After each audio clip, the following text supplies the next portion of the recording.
The Alchemist by Paulo Coelho, translated by Alan Clark. The alchemist picked up a book that someone in the caravan had brought. Leafing through the pages, he found a story about Narcissus. The alchemist knew the legend of Narcissus, a youth who knelt daily beside a lake to contemplate his own beauty. He was so fascinated by himself that one morning, he fell into the lake and drowned. At the spot where he fell, a flower was born, which was called the Narcissus. But this was not how the author of the book ended the story. He said that when Narcissus died, the goddesses of the forest appeared and found the lake, which had been fresh water, transformed into a lake of salty tears. "Why do you weep?" the goddesses asked. "I weep for Narcissus," the lake replied. "Ah, it is no surprise that you weep for Narcissus," they said, "for though we always pursued him in the forest, you alone could contemplate his beauty close at hand." "But, was Narcissus beautiful?" the lake asked. "Who better than you to know that?" the goddesses said in wonder. "After all, it was by your banks that he knelt each day to contemplate himself." The lake was silent for some time. Finally, it said, "I weep for Narcissus, but I never noticed that Narcissus was beautiful. I weep because, each time he knelt beside my banks, I could see, in the depths of his eyes, my own beauty reflected." What a lovely story, the alchemist thought. Part 1. The boy's name was Santiago. Dusk was falling as the boy arrived with his herd at an abandoned church. The roof had fallen in long ago, and an enormous sycamore had grown on the spot where the sacristy had once stood. He decided to spend the night there. He saw to it that all the sheep entered through the ruined gate and then laid some planks across it to prevent the flock from wandering away during the night. There were no wolves in the region, but once an animal had strayed during the night, and the boy had had to spend the entire next day searching for it. He swept the floor with his jacket and lay down, using the book he had just finished reading as a pillow. He told himself that he would have to start reading thicker books. They lasted longer, and made more comfortable pillows. It was still dark when he awoke, and looking up, he could see the stars through the half-destroyed roof. "I wanted to sleep a little longer," he thought. He had had the same dream that night as a week ago, and once again he had awakened before it ended. He arose and, taking up his crook, began to awaken the sheep that still slept. He had noticed that as soon as he awoke, most of his animals also began to stir. It was as if some mysterious energy bound his life to that of the sheep, with whom he had spent the past 2 years, leading them through the countryside in search of food and water. "They are so used to me that they know my schedule," he muttered. Thinking about that for a moment, he realized that it could be the other way around, that it was he who had become accustomed to their schedule. But there were certain of them who took a bit longer to awaken.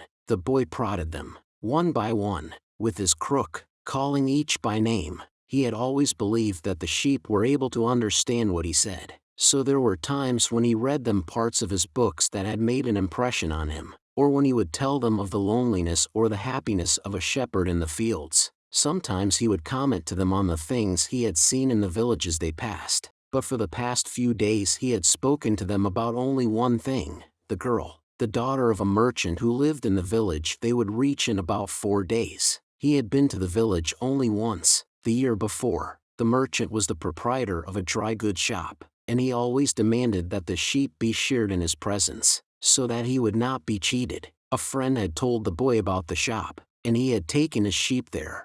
"I need to sell some wool," the boy told the merchant. The shop was busy, and the man asked the shepherd to wait until the afternoon. So the boy sat on the steps of the shop and took a book from his bag. "I didn't know shepherds knew how to read," said a girl's voice behind him. The girl was typical of the region of Andalusia, with flowing black hair, and eyes that vaguely recalled the Moorish conquerors. "Well, usually I learn more from my sheep than from books," he answered. During the 2 hours that they talked, she told him she was the merchant's daughter, and spoke of life in the village, where each day was like all the others. The shepherd told her of the Andalusian countryside, and related the news from the other towns where he had stopped. It was a pleasant change from talking to his sheep. "How did you learn to read?" the girl asked at one point. "Like everybody learns," he said, "in school." "Well, if you know how to read, why are you just a shepherd?" The boy mumbled an answer that allowed him to avoid responding to her question. He was sure the girl would never understand. He went on telling stories about his travels. and her bright, Moorish eyes went wide with fear and surprise. As the time passed, the boy found himself wishing that the day would never end, that her father would stay busy and keep him waiting for 3 days. He recognized that he was feeling something he had never experienced before, the desire to live in one place forever, with the girl with the raven hair. His days would never be the same again. But finally the merchant appeared, and asked the boy to shear 4 sheep. He paid for the wool and asked the shepherd to come back the following year. And now it was only 4 days before he would be back in that same village. He was excited, and at the same time uneasy. Maybe the girl had already forgotten him. Lots of shepherds passed through, selling their wool. "It doesn't matter," he said to his sheep. "I know other girls in other places." But in his heart he knew that it did matter, and he knew that shepherds, like seamen and like traveling salesmen, always found a town where there was someone who could make them forget the joys of carefree wandering. The day was dawning, and the shepherd urged his sheep in the direction of the sun. "They never have to make any decisions," he thought. "Maybe that's why they always stay close to me." The only things that concerned the sheep were food and water. As long as the boy knew how to find the best pastures in Andalusia, they would be his friends. Yes, their days were all the same, with the seemingly endless hours between sunrise and dusk, and they had never read a book in their young lives, and didn't understand when the boy told them about the sights of the cities. They were content with just food and water, and, in exchange, they generously gave of their wool, their company, and once in a while their meat. If I became a monster today, and decided to kill them, one by one, they would become aware only after most of the flock had been slaughtered, thought the boy. They trust me, and they've forgotten how to rely on their own instincts, because I lead them to nourishment. The boy was surprised at his thoughts. Maybe the church, with the sycamore growing from within, had been haunted. It had caused him to have the same dream for a second time, and it was causing him to feel anger toward his faithful companions. He drank a bit from the wine that remained from his dinner of the night before, and he gathered his jacket closer to his body. He knew that a few hours from now, with the sun at its zenith, the heat would be so great that he would not be able to lead his flock across the fields. It was the time of day when all of Spain slept during the summer. The heat lasted until nightfall, and all that time he had to carry his jacket. But when he thought to complain about the burden of its weight, he remembered that, because he had the jacket, he had withstood the cold of the dawn. We have to be prepared for change, he thought, and he was grateful for the jacket's weight and warmth. The jacket had a purpose, and so did the boy. His purpose in life was to travel, and, after 2 years of walking the Andalusian terrain, he knew all the cities of the region. He was planning, on this visit, to explain to the girl how it was that a simple shepherd knew how to read,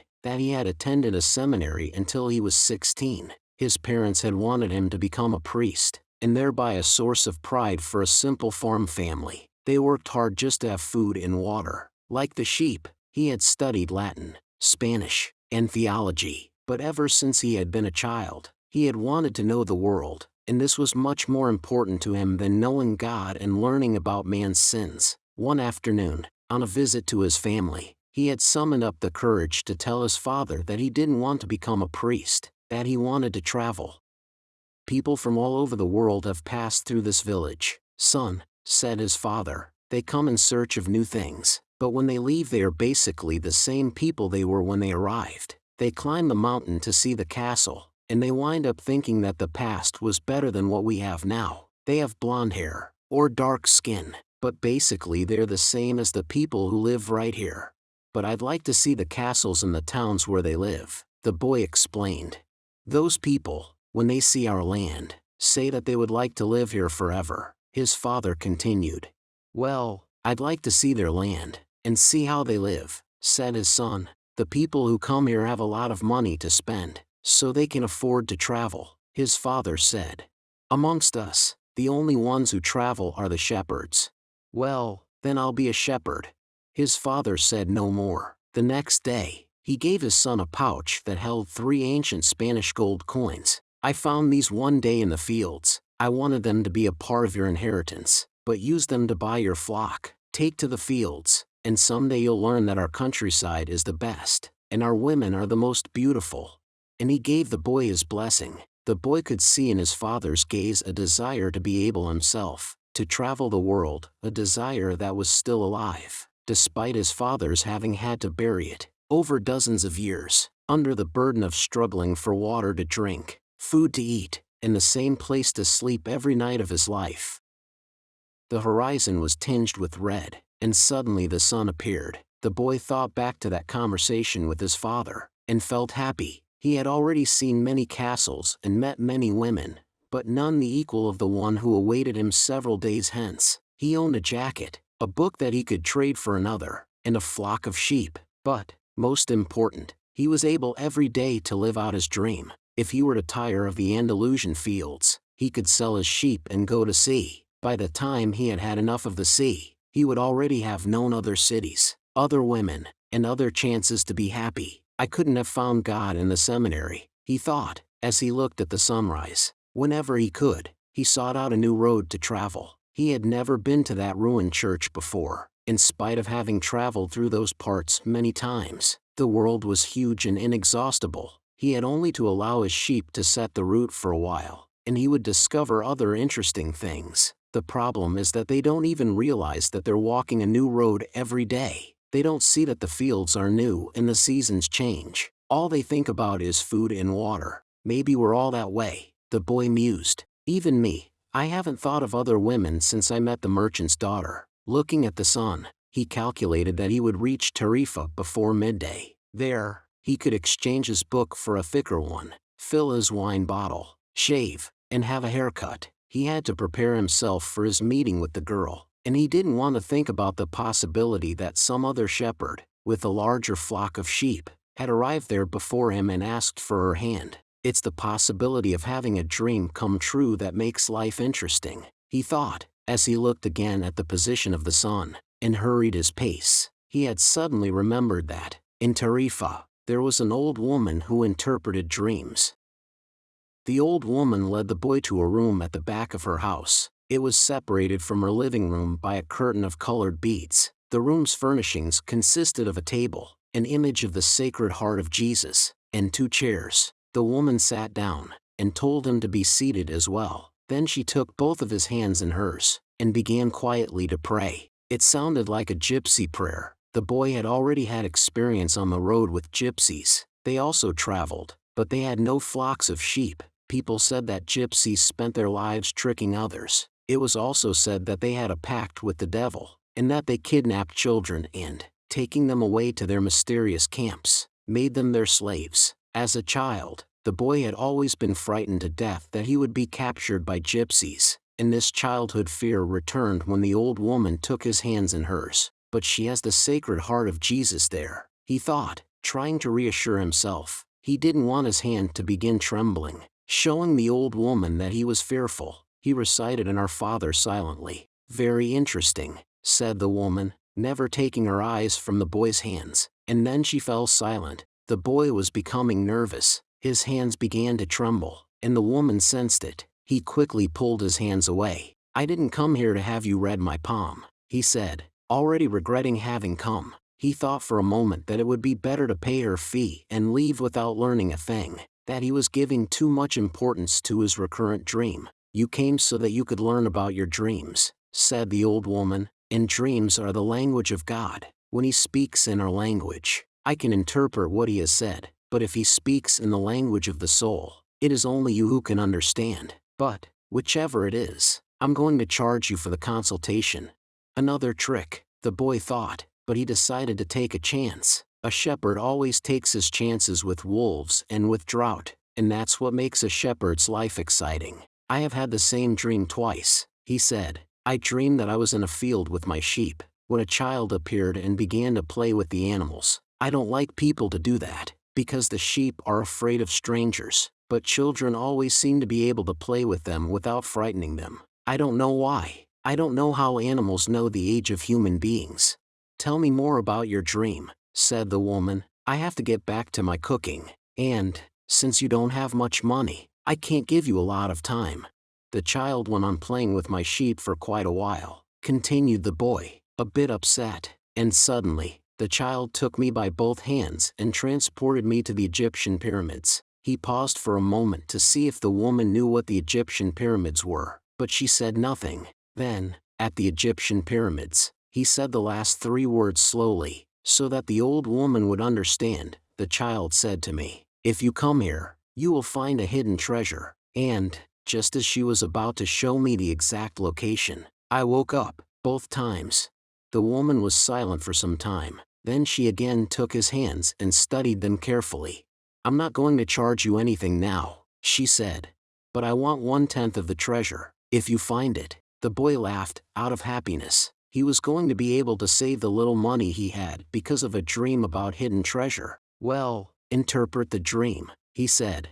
"First, swear to me. Swear that you will give me 1/10 of your treasure in exchange for what I am going to tell you." The shepherd swore that he would. The old woman asked him to swear again while looking at the image of the Sacred Heart of Jesus. "It's a dream in the language of the world," she said.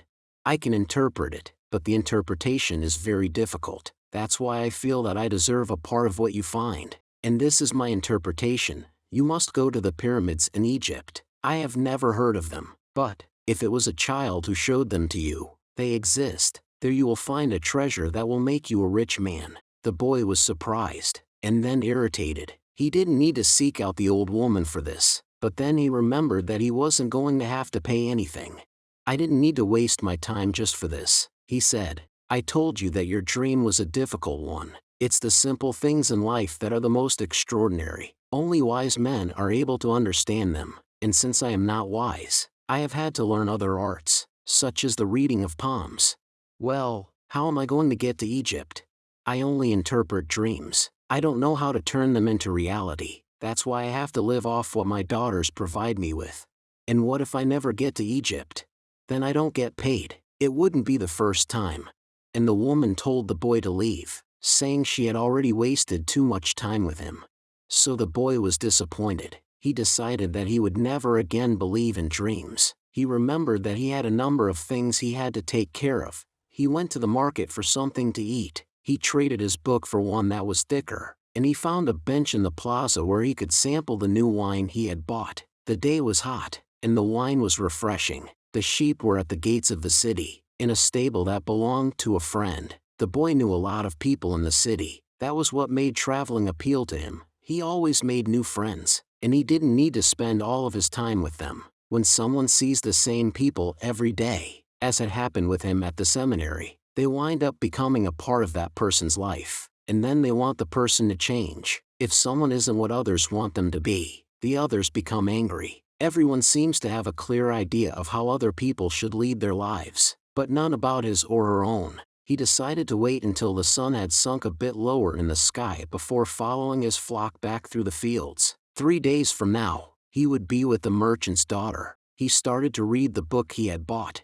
On the very first page it described a burial ceremony, and the names of the people involved were very difficult to pronounce. If he ever wrote a book, he thought, he would present one person at a time, so that the reader wouldn't have to worry about memorizing a lot of names. When he was finally able to concentrate on what he was reading, he liked the book better. The burial was on a snowy day, and he welcomed the feeling of being cold. As he read on, an old man sat down at his side and tried to strike up a conversation. "What are they doing?" the old man asked, pointing at the people in the plaza.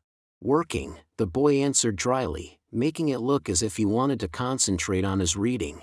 Actually, he was thinking about shearing his sheep in front of the merchant's daughter, so that she could see that he was someone who was capable of doing difficult things. He had already imagined the scene many times. Every time, the girl became fascinated when he explained that the sheep had to be sheared from back to front.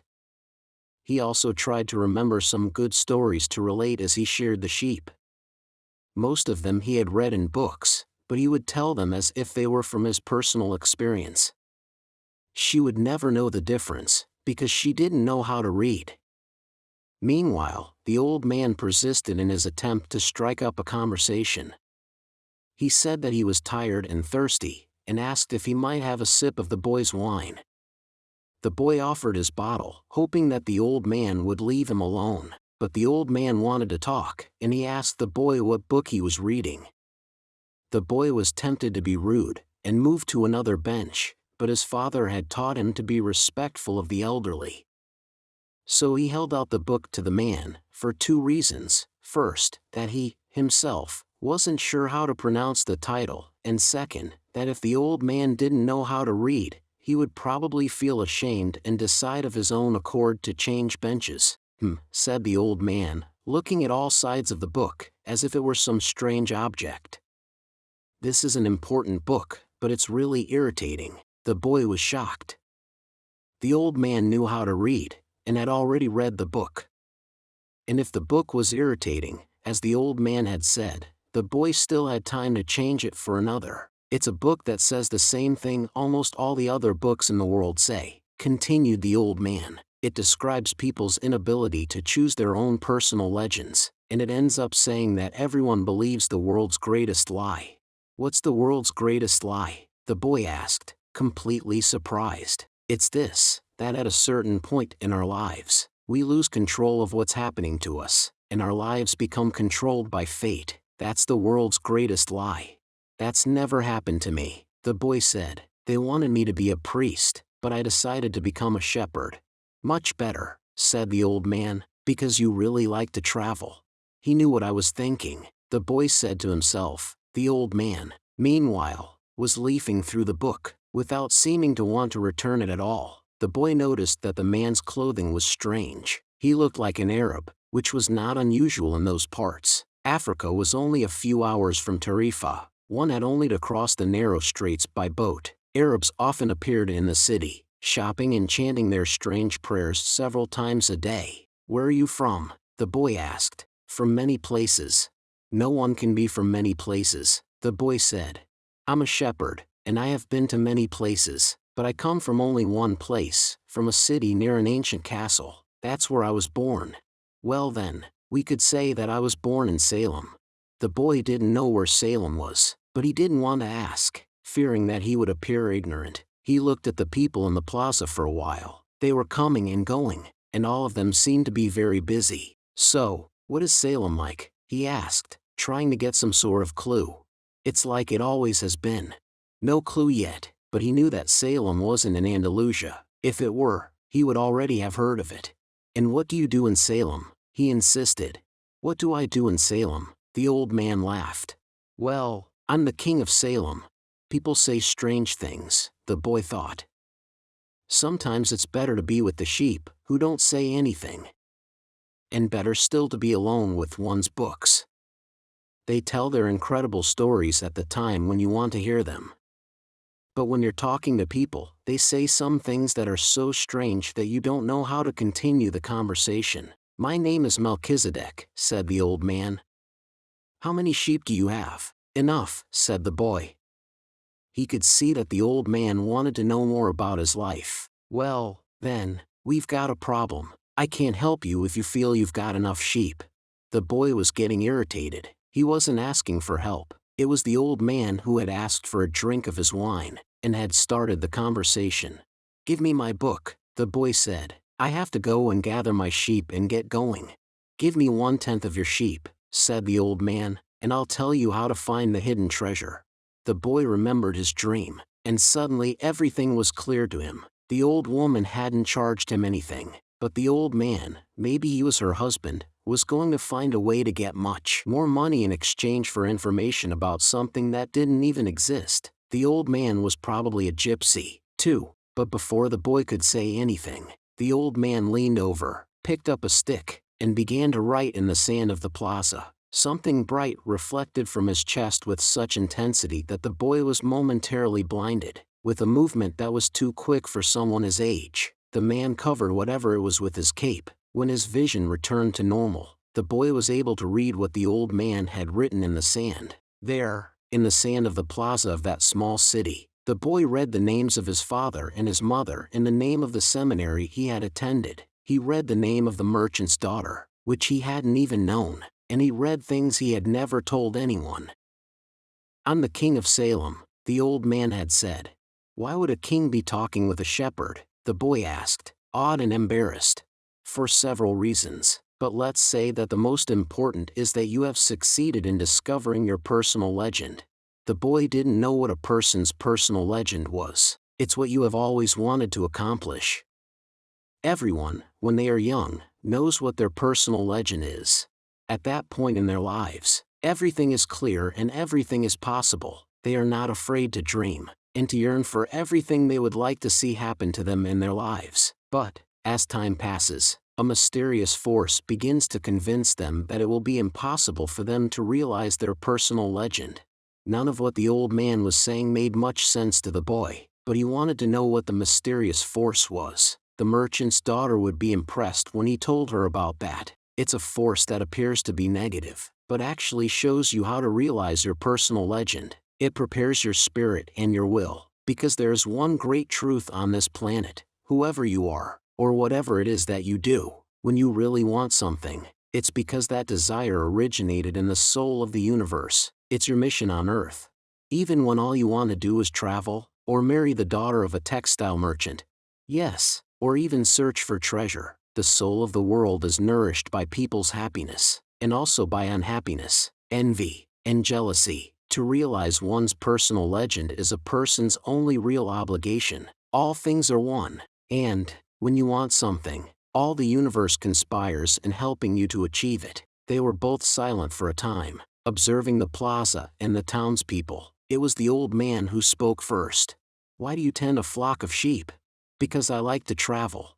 The old man pointed to a baker standing in his shop window at one corner of the plaza. When he was a child, that man wanted to travel, too, but he decided first to buy his bakery and put some money aside. When he's an old man, he's going to spend a month in Africa. He never realized that people are capable, at any time in their lives, of doing what they dream of. He should have decided to become a shepherd, the boy said. Well, he thought about that. The old man said, "But bakers are more important people than shepherds. Bakers have homes, while shepherds sleep out in the open. Parents would rather see their children marry bakers than shepherds." The boy felt a pang in his heart, thinking about the merchant's daughter. There was surely a baker in her town. The old man continued, "In the long run, what people think about shepherds and bakers becomes more important for them than their own personal legends." The old man leafed through the book, and fell to reading a page he came to. The boy waited, and then interrupted the old man just as he himself had been interrupted. "Why are you telling me all this?" "Because you are trying to realize your personal legend, and you are at the point where you're about to give it all up. And that's when you always appear on the scene?" "Not always in this way, but I always appear in one form or another. Sometimes I appear in the form of a solution, or a good idea. At other times, at a crucial moment, I make it easier for things to happen. There are other things I do, too, but most of the time people don't realize I've done them." The old man related that, the week before, he had been forced to appear before a miner, and had taken the form of a stone. The miner had abandoned everything to go mining for emeralds. For 5 years he had been working a certain river, and had examined hundreds of thousands of stones looking for an emerald. The miner was about to give it all up, right at the point when, if he were to examine just one more stone, just one more, he would find his emerald. Since the miner had sacrificed everything to his personal legend, the old man decided to become involved. He transformed himself into a stone that rolled up to the miner's foot. The miner, with all the anger and frustration of his 5 fruitless years, picked up the stone and threw it aside. But he had thrown it with such force that it broke the stone it fell upon, and there, embedded in the broken stone, was the most beautiful emerald in the world. "People learn, early in their lives, what is their reason for being," said the old man, with a certain bitterness. "Maybe that's why they give up on it so early, too, but that's the way it is." The boy reminded the old man that he had said something about hidden treasure. Treasure is uncovered by the force of flowing water, and it is buried by the same currents, said the old man. "If you want to learn about your own treasure, you will have to give me 1/10 of your flock." "What about 1/10 of my treasure?" The old man looked disappointed. "If you start out by promising what you don't even have yet, you'll lose your desire to work toward getting it." The boy told him that he had already promised to give 1/10 of his treasure to the gypsy. "Gypsies are experts at getting people to do that," sighed the old man. "In any case, it's good that you've learned that everything in life has its price. This is what the warriors of the light try to teach." The old man returned the book to the boy. "Tomorrow, At this same time, bring me 1/10 of your flock, and I will tell you how to find the hidden treasure. Good afternoon." And he vanished around the corner of the plaza. The boy began again to read his book, but he was no longer able to concentrate. He was tense and upset, because he knew that the old man was right. He went over to the bakery and bought a loaf of bread, thinking about whether or not he should tell the baker what the old man had said about him. Sometimes it's better to leave things as they are, he thought to himself, and decided to say nothing. If he were to say anything, the baker would spend 3 days thinking about giving it all up. Even though he had gotten used to the way things were, the boy could certainly resist causing that kind of anxiety for the baker. So he began to wander through the city, and found himself at the gates. There was a small building there, with a window at which people bought tickets to Africa, and he knew that Egypt was in Africa. "Can I help you?" asked the man behind the window.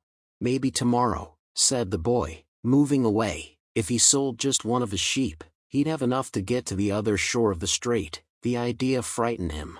"Another dreamer," said the ticket seller to his assistant, watching the boy walk away. "He doesn't have enough money to travel."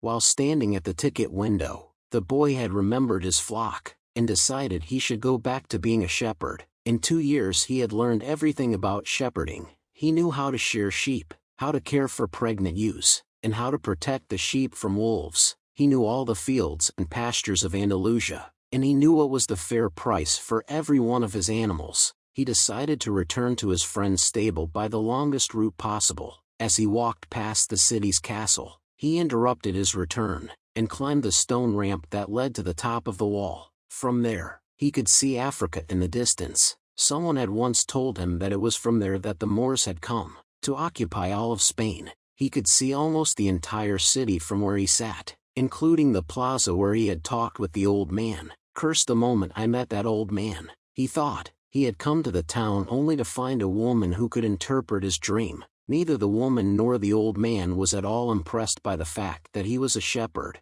They were solitary individuals who no longer believed in things, and didn't understand that shepherds become attached to their sheep. He knew everything about each member of his flock. He knew which ones were lame, which one was to give birth 2 months from now, and which were the laziest. He knew how to shear them, and how to slaughter them. If he ever decided to leave them, they would suffer.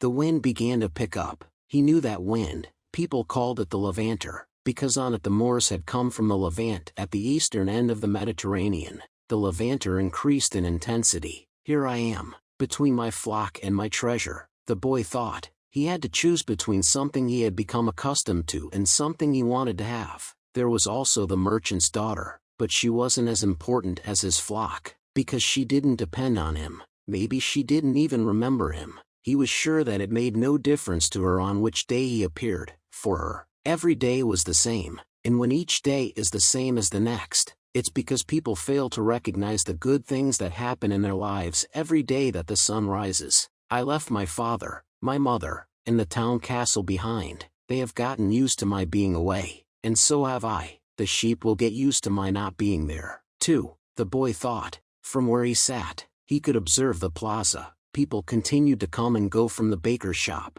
A young couple sat on the bench where he had talked with the old man, and they kissed. "That baker," he said to himself, without completing the thought. The Levanter was still getting stronger, and he felt its force on his face. That wind had brought the Moors, yes, but it had also brought the smell of the desert and of veiled women. It had brought with it the sweat and the dreams of men who had once left to search for the unknown, and for gold and adventure, and for the pyramids. The boy felt jealous of the freedom of the wind, and saw that he could have the same freedom. There was nothing to hold him back except himself. The sheep, the merchant's daughter, and the fields of Andalusia were only steps along the way to his personal legend. The next day, the boy met the old man at noon. He brought 6 sheep with him.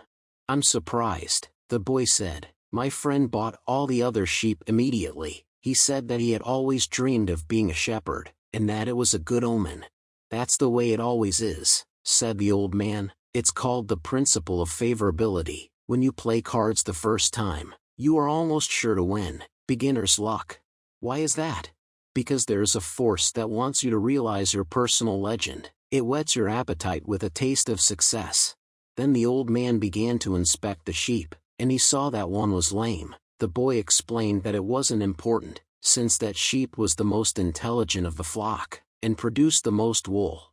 "Where's the treasure?" he asked.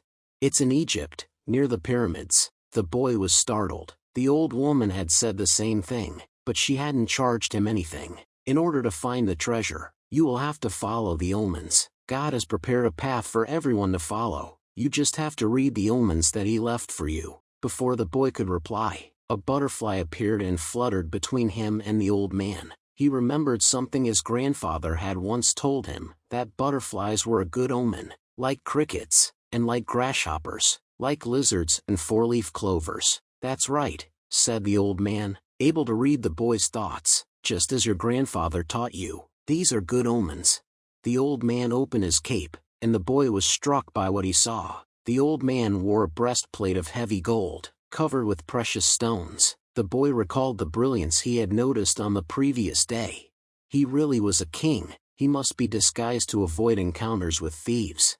"Take these," said the old man, holding out a white stone and a black stone that had been embedded at the center of the breastplate. "They are called Urim and Thummim. The black signifies yes, and the white no. When you are unable to read the omens, they will help you to do so. Always ask an objective question.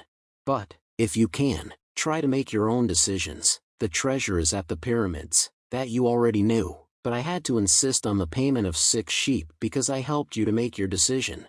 The boy put the stones in his pouch. From then on, he would make his own decisions. "Don't forget that everything you deal with is only one thing and nothing else, and don't forget the language of omens, and, above all, don't forget to follow your personal legend through to its conclusion. But before I go, I want to tell you a little story." A certain shopkeeper sent his son to learn about the secret of happiness from the wisest man in the world. The lad wandered through the desert for 40 days, and finally came upon a beautiful castle, high atop a mountain. It was there that the wise man lived. Rather than finding a saintly man, though, our hero, on entering the main room of the castle, saw a hive of activity. Tradesmen came and went, people were conversing in the corners, a small orchestra was playing soft music, and there was a table covered with platters of the most delicious food in that part of the world. The wise man conversed with everyone, and the boy had to wait for 2 hours before it was his turn to be given the man's attention. The wise man listened attentively to the boy's explanation of why he had come, but told him that he didn't have time just then to explain the secret of happiness. He suggested that the boy look around the palace and return in 2 hours. "Meanwhile, I want to ask you to do something," said the wise man, handing the boy a teaspoon that held 2 drops of oil. "As you wander around, carry this spoon with you without allowing the oil to spill." The boy began climbing and descending the many stairways of the palace, keeping his eyes fixed on the spoon. After 2 hours, he returned to the room where the wise man was. "Well," asked the wise man, "did you see the Persian tapestries that are hanging in my dining hall? Did you see the garden that it took the master gardener 10 years to create? Did you notice the beautiful parchments in my library?" The boy was embarrassed, and confessed that he had observed nothing. His only concern had been not to spill the oil that the wise man had entrusted to him. "Then go back and observe the marvels of my world," said the wise man. "You cannot trust a man if you don't know his house." Relieved, the boy picked up the spoon and returned to his exploration of the palace, this time observing all of the works of art on the ceilings and the walls. He saw the gardens, the mountains all around him, the beauty of the flowers, and the taste with which everything had been selected. Upon returning to the wise man, he related in detail everything he had seen. "But where are the drops of oil I entrusted to you?" asked the wise man. Looking down at the spoon he held, the boy saw that the oil was gone. "Well, there's only one piece of advice I can give you," said the wisest of wise men. "The secret of happiness is to see all the marvels of the world, and never to forget the drops of oil on the spoon." The shepherd said nothing. He had understood the story the old king had told him. A shepherd may like to travel, but he should never forget about his sheep. The old man looked at the boy and with his hands held together, made several strange gestures over the boy's head. Then, taking his sheep, he walked away. At the highest point in Tarifa there is an old fort, built by the Moors. From atop its walls, one can catch a glimpse of Africa. Melchizedek, the king of Salem, sat on the wall of the fort that afternoon, and felt the lavender blowing in his face. The sheep fidgeted nearby, uneasy with their new owner and excited by so much change. All they wanted was food and water. Melchizedek watched a small ship that was plowing its way out of the port. He would never again see the boy, just as he had never seen Abraham again after having charged him his 1/10 fee. That was his work. The gods should not have desires, because they don't have personal legends, but the king of Salem hoped desperately that the boy would be successful. It's too bad that he's quickly going to forget my name, he thought. I should have repeated it for him. Then when he spoke about me he would say that I am Melchizedek, the king of Salem. He looked to the skies, feeling a bit abashed, and said, I know it's the vanity of vanities, as you said, my lord, but an old king sometimes has to take some pride in himself. How strange Africa is, thought the boy. He was sitting in a bar very much like the other bars he had seen along the narrow streets of Tangier. Some men were smoking from a gigantic pipe that they passed from one to the other. In just a few hours he had seen men walking hand in hand, women with their faces covered, and priests that climbed to the tops of towers and chanted, as everyone about him went to their knees and placed their foreheads on the ground. A practice of infidels, he said to himself. As a child in church, he had always looked at the image of Saint Santiago Matamoros on his white horse, his sword unsheathed, and figures such as these kneeling at his feet. The boy felt ill and terribly alone. The infidels had an evil look about them. Besides this, in the rush of his travels he had forgotten a detail, just one detail, which could keep him from his treasure for a long time. Only Arabic was spoken in this country. The owner of the bar approached him, and the boy pointed to a drink that had been served at the next table. It turned out to be a bitter tea. The boy preferred wine. But he didn't need to worry about that right now. What he had to be concerned about was his treasure, and how he was going to go about getting it. The sale of a sheep had left him with enough money in his pouch, and the boy knew that in money there was magic. Whoever has money is never really alone. Before long, maybe in just a few days, he would be at the pyramids. An old man, with a breastplate of gold, wouldn't have lied just to acquire 6 sheep. The old man had spoken about signs and omens, and, as the boy was crossing the strait, he had thought about omens. Yes, the old man had known what he was talking about. During the time the boy had spent in the fields of Andalusia, he had become used to learning which path he should take by observing the ground and the sky. He had discovered that the presence of a certain bird meant that a snake was nearby, and that a certain shrub was a sign that there was water in the area. The sheep had taught him that, if God leads the sheep so well, he will also lead a man, he thought, and that made him feel better. The tea seemed less bitter. Who are you? He heard a voice ask him in Spanish. The boy was relieved. He was thinking about omens, and someone had appeared. How come you speak Spanish? He asked. The new arrival was a young man in Western dress, but the color of his skin suggested he was from this city. He was about the same age and height as the boy. Almost everyone here speaks Spanish. We're only 2 hours from Spain. Sit down, and let me treat you to something, said the boy, and ask for a glass of wine for me. I hate this tea. There is no wine in this country, the young man said. The religion here forbids it. The boy told him then that he needed to get to the pyramids. He almost began to tell about his treasure, but decided not to do so. If he did, it was possible that the Arab would want a part of it as payment for taking him there. He remembered what the old man had said about offering something you didn't even have yet. I'd like you to take me there if you can. I can pay you to serve as my guide. Do you have any idea how to get there? The newcomer asked. The boy noticed that the owner of the bar stood nearby, listening attentively to their conversation. He felt uneasy at the man's presence, but he had found a guide, and didn't want to miss out on an opportunity. You have to cross the entire Sahara Desert, said the young man, and to do that, you need money. I need to know whether you have enough. The boy thought it a strange question, but he trusted in the old man, who had said that, when you really want something, the universe always conspires in your favor. He took his money from his pouch and showed it to the young man. The owner of the bar came over and looked, as well. The 2 men exchanged some words in Arabic, and the bar owner seemed irritated. Let's get out of here. said the new arrival. "He wants us to leave." The boy was relieved. He got up to pay the bill, but the owner grabbed him and began to speak to him in an angry stream of words. The boy was strong and wanted to retaliate, but he was in a foreign country. His new friend pushed the owner aside and pulled the boy outside with him. "He wanted your money," he said. "Tangier is not like the rest of Africa. This is a port, and every port has its thieves." The boy trusted his new friend. He had helped him out in a dangerous situation. He took out his money and counted it. "We could get to the pyramids by tomorrow," said the other, taking the money, "but I have to buy 2 camels."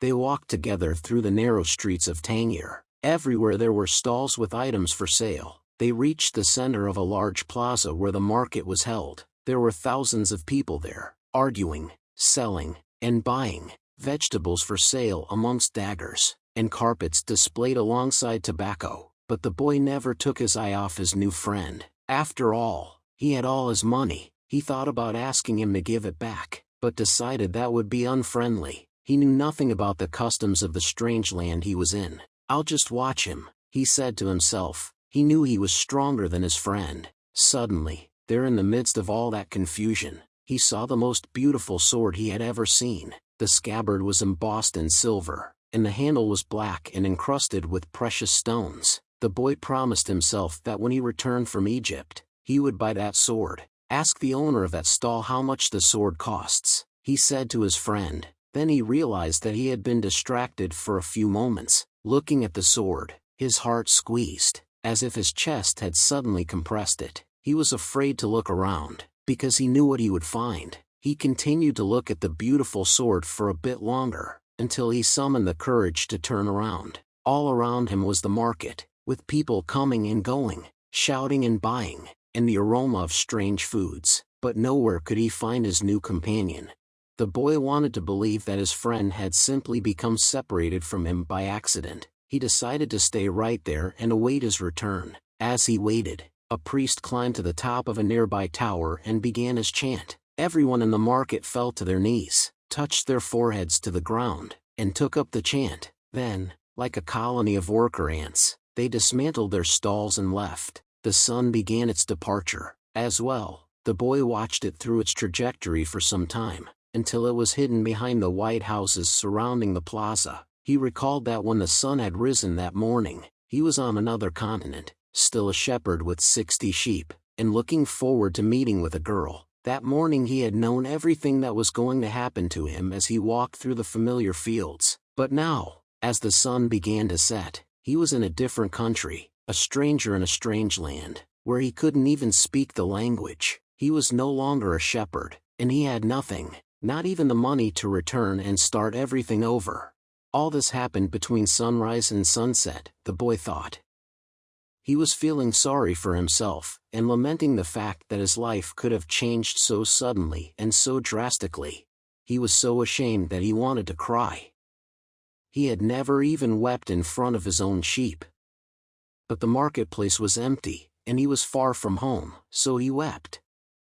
He wept because God was unfair, and because this was the way God repaid those who believed in their dreams. "When I had my sheep, I was happy, and I made those around me happy. People saw me coming and welcomed me," he thought. "But now I'm sad and alone. I'm going to become bitter and distrustful of people because one person betrayed me. I'm going to hate those who have found their treasure because I never found mine, and I'm going to hold on to what little I have, because I'm too insignificant to conquer the world." He opened his pouch to see what was left of his possessions. Maybe there was a bit left of the sandwich he had eaten on the ship, but all he found was the heavy book, his jacket, and the 2 stones the old man had given him. As he looked at the stones, he felt relieved for some reason. He had exchanged 6 sheep for 2 precious stones that had been taken from a gold breastplate. He could sell the stones and buy a return ticket. "But this time I'll be smarter," the boy thought, removing them from the pouch so he could put them in his pocket. This was a port town, and the only truthful thing his friend had told him was that port towns are full of thieves.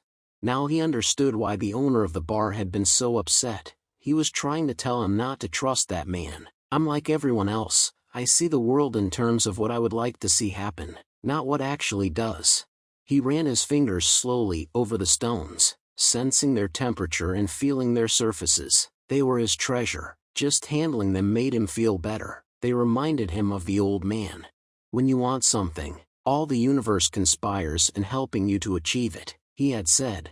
The boy was trying to understand the truth of what the old man had said. There he was in the empty marketplace, without a cent to his name, and with not a sheep to guard through the night. But the stones were proof that he had met with a king who knew of the boy's past. They're called Urim and Thummim, and they can help you to read the omens. The boy put the stones back in the pouch and decided to do an experiment. The old man had said to ask very clear questions, and to do that, the boy had to know what he wanted. So, he asked if the old man's blessing was still with him. He took out one of the stones. It was yes. Am I going to find my treasure? He asked. He stuck his hand into the pouch, and felt around for one of the stones. As he did so, both of them pushed through a hole in the pouch and fell to the ground. The boy had never even noticed that there was a hole in his pouch. He knelt down to find Urim and Thummim and put them back in the pouch. But as he saw them lying there on the ground, another phrase came to his mind. Learn to recognize omens, and follow them, the old king had said. An omen. The boy smiled to himself. He picked up the 2 stones and put them back in his pouch. He didn't consider mending the hole. The stones could fall through any time they wanted. He had learned that there were certain things one shouldn't ask about, so as not to flee from one's own personal legend. I promised that I would make my own decisions, he said to himself, but the stones had told him that the old man was still with him, and that made him feel more confident. He looked around at the empty plaza again, feeling less desperate than before. This wasn't a strange place, it was a new one. After all, what he had always wanted was just that, to know new places. Even if he never got to the pyramids, he had already traveled farther than any shepherd he knew. Oh, if they only knew how different things are just 2 hours by ship from where they are, he thought. Although his new world at the moment was just an empty marketplace, he had already seen it when it was teeming with life, and he would never forget it. He remembered the sword. It hurt him a bit to think about it, but he had never seen one like it before. As he mused about these things, he realized that he had to choose between thinking of himself as the poor victim of a thief and as an adventurer in quest of his treasure. I'm an adventurer, looking for treasure, he said to himself. He was shaken into wakefulness by someone. He had fallen asleep in the middle of the marketplace, and life in the plaza was about to resume. Looking around, he saw his sheep, and then realized that he was in a new world. But instead of being saddened, he was happy. He no longer had to seek out food and water for the sheep. He could go in search of his treasure. Instead, he had not a cent in his pocket, but he had faith. He had decided, the night before, that he would be as much an adventurer as the ones he had admired in books. He walked slowly through the market. The merchants were assembling their stalls, and the boy helped the candy seller to do his. The candy seller had a smile on his face. He was happy, aware of what his life was about, and ready to begin a day's work. His smile reminded the boy of the old man, the mysterious old king he had met. This candy merchant isn't making candy so that later he can travel or marry a shopkeeper's daughter. He's doing it because it's what he wants to do, thought the boy. He realized that he could do the same thing the old man had done, sense whether a person was near to or far from his personal legend, just by looking at them. It's easy. And yet I've never done it before, he thought. When the stall was assembled, the candy seller offered the boy the first sweet he had made for the day. The boy thanked him, ate it, and went on his way. When he had gone only a short distance, he realized that, while they were erecting the stall, one of them had spoken Arabic and the other Spanish, and they had understood each other perfectly well. There must be a language that doesn't depend on words, the boy thought. I've already had that experience with my sheep, and now it's happening with people. He was learning a lot of new things. Some of them were things that he had already experienced, and weren't really new, but that he had never perceived before, and he hadn't perceived them because he had become accustomed to them. He realized, if I can learn to understand this language without words, I can learn to understand the world. Relaxed and unhurried, he resolved that he would walk through the narrow streets of Tangier. Only in that way would he be able to read the omens. He knew it would require a lot of patience, but shepherds know all about patience. Once again he saw that, In that strange land, he was applying the same lessons he had learned with his sheep. All things are one, the old man had said. The crystal merchant awoke with the day, and felt the same anxiety that he felt every morning. He had been in the same place for 30 years, a shop at the top of a hilly street where few customers passed. Now it was too late to change anything. The only thing he had ever learned to do was to buy and sell crystal glassware. There had been a time when many people knew of his shop: Arab merchants, French and English geologists, German soldiers who were always well-heeled. In those days it had been wonderful to be selling crystal, and he had thought how he would become rich, and have beautiful women at his side as he grew older. But, as time passed, Tangier had changed. The nearby city of Ceuta had grown faster than Tangier, and business had fallen off. Neighbors moved away, and there remained only a few small shops on the hill, and no one was going to climb the hill just to browse through a few small shops. But the crystal merchant had no choice. He had lived 30 years of his life buying and selling crystal pieces, and now it was too late to do anything else. He spent the entire morning observing the infrequent comings and goings in the street. He had done this for years, and knew the schedule of everyone who passed. But, just before lunchtime, a boy stopped in front of the shop. He was dressed normally, but the practiced eyes of the crystal merchant could see that the boy had no money to spend. Nevertheless, the merchant decided to delay his lunch for a few minutes until the boy moved on. A card hanging in the doorway announced that several languages were spoken in the shop. The boy saw a man appear behind the counter. "I can clean up those glasses in the window, if you want," said the boy. "The way they look now, nobody is going to want to buy them." The man looked at him without responding. "In exchange, you could give me something to eat." The man still said nothing, and the boy sensed that he was going to have to make a decision. In his pouch, he had his jacket. He certainly wasn't going to need it in the desert. Taking the jacket out, he began to clean the glasses. In half an hour, he had cleaned all the glasses in the window, and, as he was doing so, 2 customers had entered the shop and bought some crystal. When he had completed the cleaning, he asked the man for something to eat. "Let's go and have some lunch," said the crystal merchant. He put a sign on the door, and they went to a small cafe nearby. As they sat down at the only table in the place, the crystal merchant laughed. "You didn't have to do any cleaning," he said. "The Quran requires me to feed a hungry person." "Well then, why did you let me do it?" the boy asked. "Because the crystal was dirty, and both you and I needed to cleanse our minds of negative thoughts." When they had eaten, the merchant turned to the boy and said, "I'd like you to work in my shop. 2 customers came in today while you were working, and that's a good omen." "People talk a lot about omens," thought the shepherd. "But they really don't know what they're saying." Just as I hadn't realized that for so many years I had been speaking a language without words to my sheep. "Do you want to go to work for me?" the merchant asked. "I can work for the rest of today," the boy answered. "I'll work all night, until dawn, and I'll clean every piece of crystal in your shop. In return, I need money to get to Egypt tomorrow." The merchant laughed. "Even if you cleaned my crystal for an entire year, even if you earned a good commission selling every piece, you would still have to borrow money to get to Egypt. There are thousands of kilometers of desert between here and there." There was a moment of silence so profound that it seemed the city was asleep. No sound from the bazaars, no arguments among the merchants, no men climbing to the towers to chant, no hope, no adventure, no old kings or personal legends, no treasure, and no pyramids. It was as if the world had fallen silent because the boy's soul had. He sat there, staring blankly through the door of the cafe, wishing that he had died, and that everything would end forever at that moment. Merchant looked anxiously at the boy. All the joy he had seen that morning had suddenly disappeared. "I can give you the money you need to get back to your country, my son," said the crystal merchant. The boy said nothing. He got up, adjusted his clothing, and picked up his pouch. "I'll work for you," he said. And after another long silence, he added, "I need money to buy some sheep." Part 2. The boy had been working for the crystal merchant for almost a month, and he could see that it wasn't exactly the kind of job that would make him happy. The merchant spent the entire day mumbling behind the counter, telling the boy to be careful with the pieces and not to break anything.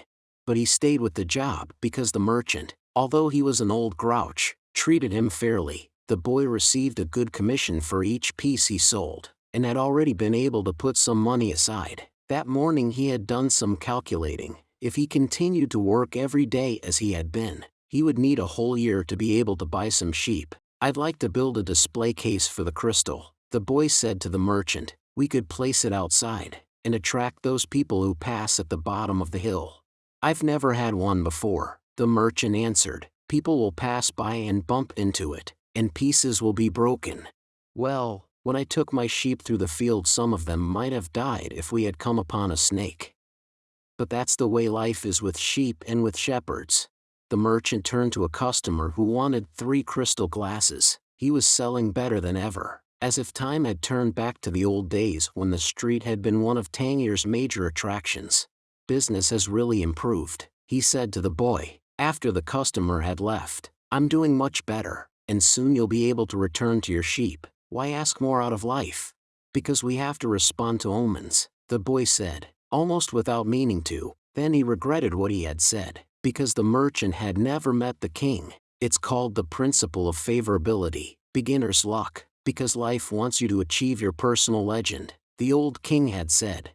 But the merchant understood what the boy had said. The boy's very presence in the shop was an omen, and as time passed and money was pouring into the cash drawer, he had no regrets about having hired the boy. The boy was being paid more money than he deserved, because the merchant, thinking that sales wouldn't amount to much, had offered the boy a high commission rate. He had assumed he would soon return to his sheep. "Why did you want to get to the pyramids?" he asked. "To get away from the business of the display, because I've always heard about them," the boy answered, saying nothing about his dream. The treasure was now nothing but a painful memory, and he tried to avoid thinking about it. "I don't know anyone around here who would want to cross the desert just to see the pyramids," said the merchant. "They're just a pile of stones. You could build one in your backyard." "You've never had dreams of travel," said the boy, turning to wait on a customer who had entered the shop. 2 days later, the merchant spoke to the boy about the display.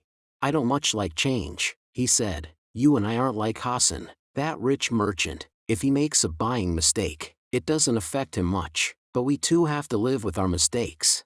"That's true enough," the boy thought, ruefully. "Why did you think we should have the display?" "I want to get back to my sheep faster. We have to take advantage when luck is on our side, and do as much to help it as it's doing to help us. It's called the principle of favorability, or beginner's luck." The merchant was silent for a few moments. Then he said, "The Prophet gave us the Quran, and left us just 5 obligations to satisfy during our lives. The most important is to believe only in the one true God. The others are to pray 5 times a day, fast during Ramadan, and be charitable to the poor." He stopped there. His eyes filled with tears as he spoke of the Prophet. He was a devout man, and, even with all his impatience, he wanted to live his life in accordance with Muslim law. "What's the 5th obligation?" the boy asked.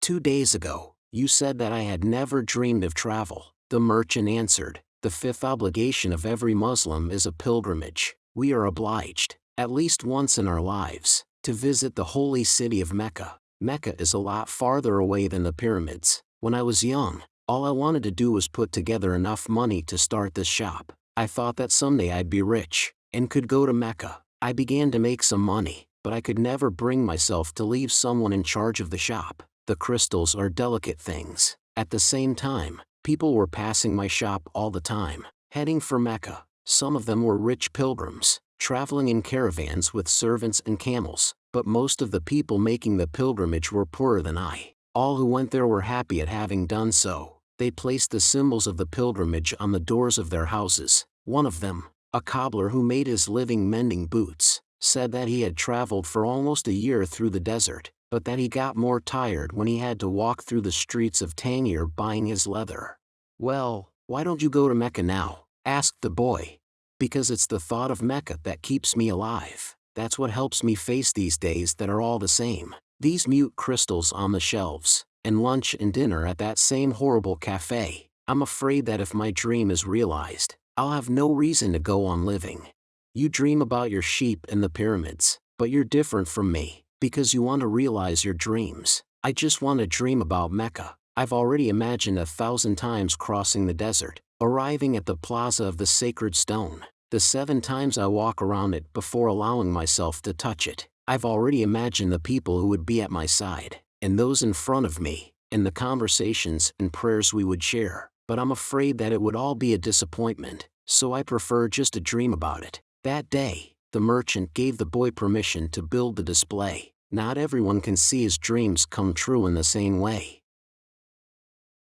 2 more months passed, and the shelf brought many customers into the crystal shop. The boy estimated that, if he worked for 6 more months, he could return to Spain and buy 60 sheep, and yet another 60. In less than a year, he would have doubled his flock, and he would be able to do business with the Arabs, because he was now able to speak their strange language. Since that morning in the marketplace, he had never again made use of Urim and Thummim, because Egypt was now just as distant a dream for him as was Mecca for the merchant. Anyway, the boy had become happy in his work, and thought all the time about the day when he would disembark at Tarifa as a winner.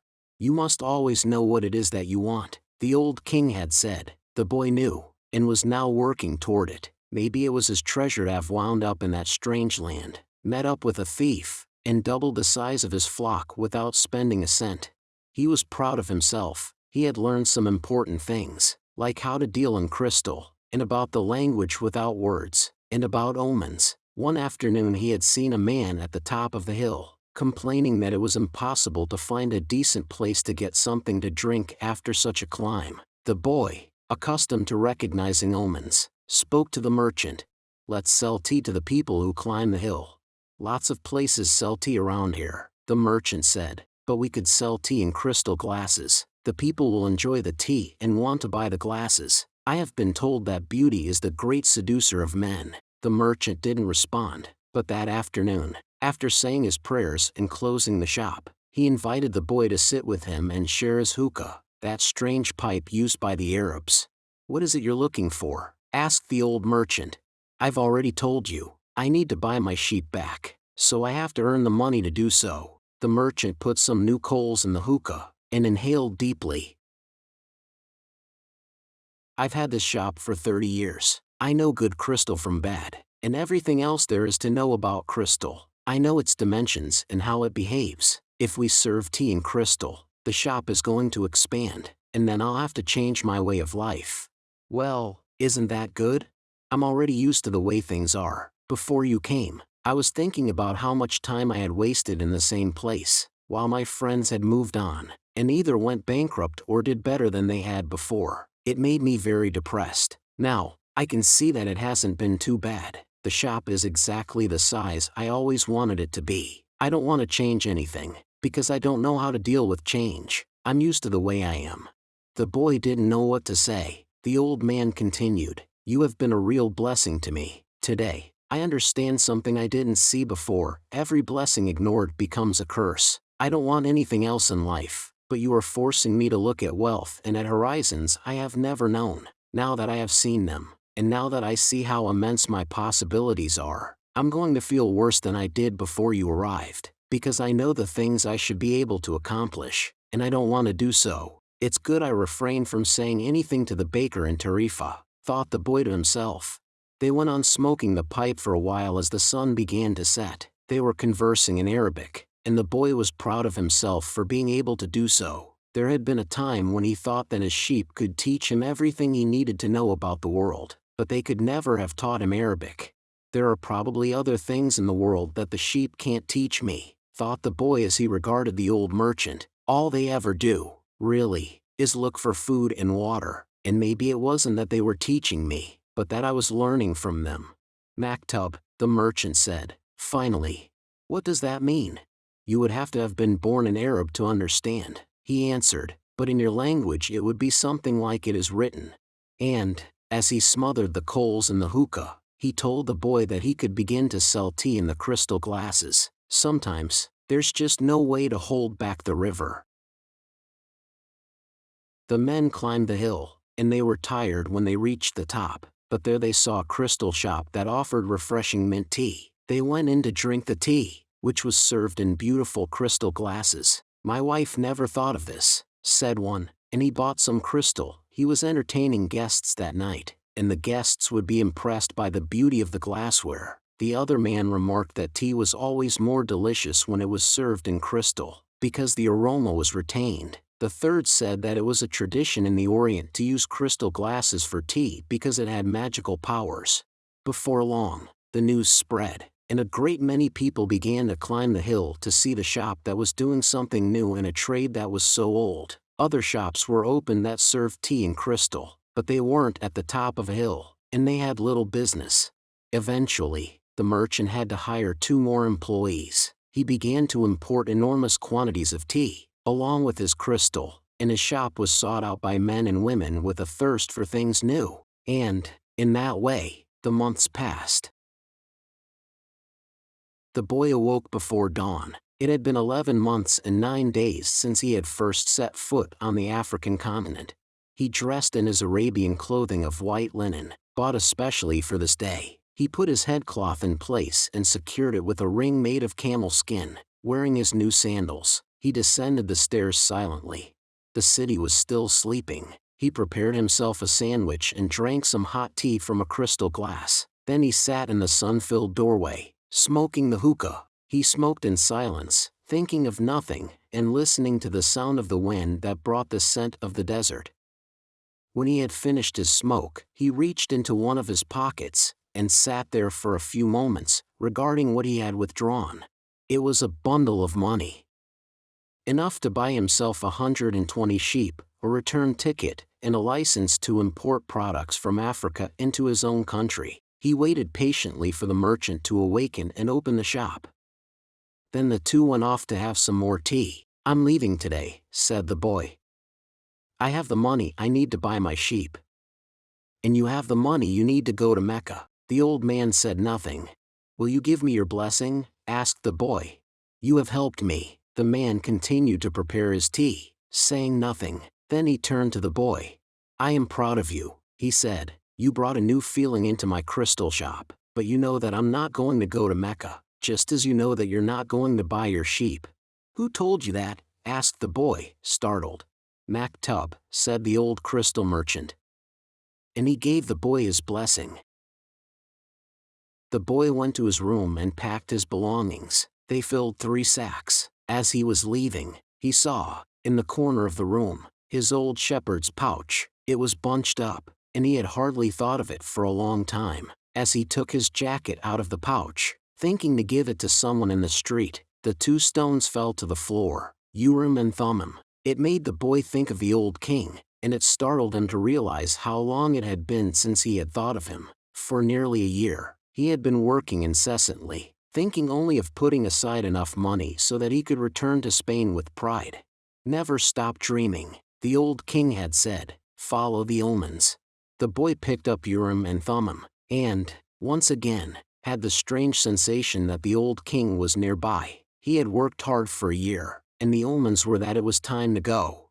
"I'm going to go back to doing just what I did before," the boy thought, "even though the sheep didn't teach me to speak Arabic." But the sheep had taught him something even more important, that there was a language in the world that everyone understood, a language the boy had used throughout the time that he was trying to improve things at the shop. It was the language of enthusiasm, of things accomplished with love and purpose, and as part of a search for something believed in and desired.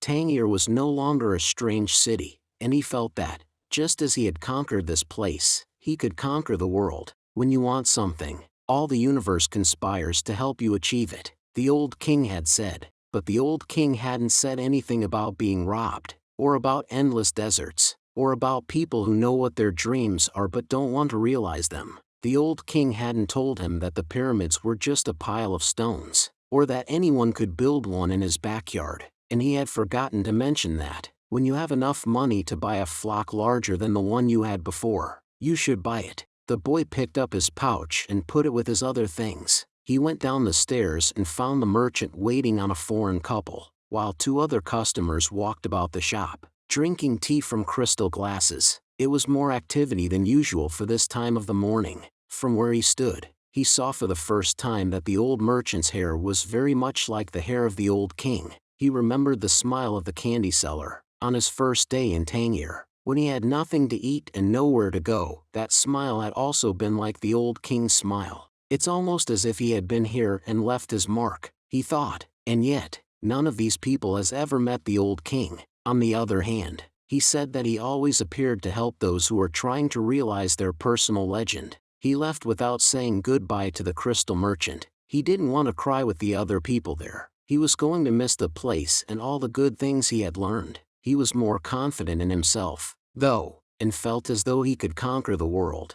But I'm going back to the fields that I know, to take care of my flock again. He said that to himself with certainty, but he was no longer happy with his decision. He had worked for an entire year to make a dream come true, and that dream, minute by minute, was becoming less important. Maybe because that wasn't really his dream. Who knows, maybe it's better to be like the crystal merchant, never go to Mecca, and just go through life wanting to do so, he thought, again trying to convince himself. But as he held Urim and Thummim in his hand, they had transmitted to him the strength and will of the old king. By coincidence, or maybe it was an omen, the boy thought. He came to the bar he had entered on his first day there. The thief wasn't there, and the owner brought him a cup of tea.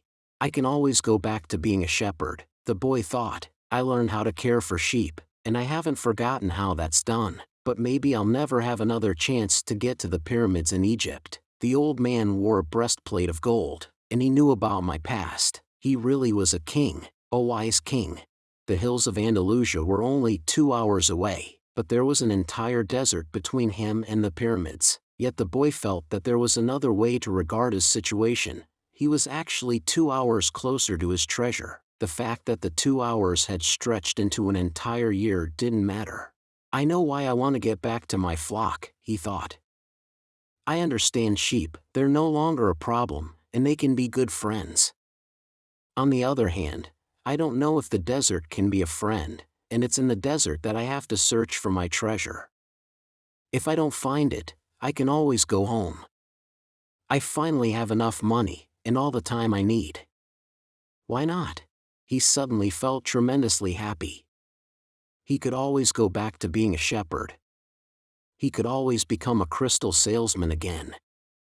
Maybe the world had other hidden treasures, but he had a dream, and he had met with a king. That doesn't happen to just anyone, he was planning as he left the bar. He had remembered that one of the crystal merchant's suppliers transported his crystal by means of caravans that crossed the desert. He held Urim and Thummim in his hand. Because of those 2 stones, he was once again on the way to his treasure. I am always nearby, when someone wants to realize their personal legend, the old king had told him. What could it cost to go over to the supplier's warehouse and find out if the pyramids were really that far away?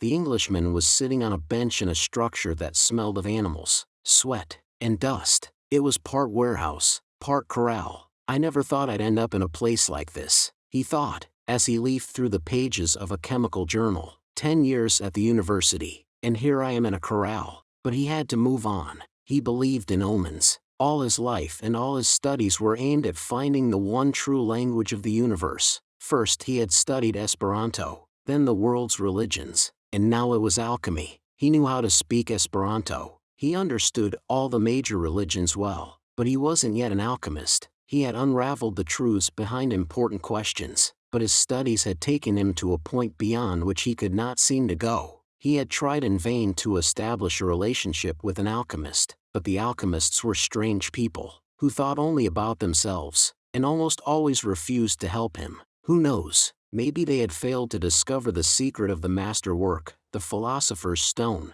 and for this reason kept their knowledge to themselves. He had already spent much of the fortune left to him by his father, fruitlessly seeking the philosopher's stone. He had spent enormous amounts of time at the great libraries of the world, and had purchased all the rarest and most important volumes on alchemy. In one he had read that, many years ago, a famous Arabian alchemist had visited Europe. It was said that he was more than 200 years old, and that he had discovered the philosopher's stone and the elixir of life. The Englishman had been profoundly impressed by the story, but he would never have thought it more than just a myth, had not a friend of his, returning from an archaeological expedition in the desert, told him about an Arab that was possessed of exceptional powers. He lives at the Al-Fayum oasis, his friend had said, and people say that he is 200 years old, and is able to transform any metal into gold.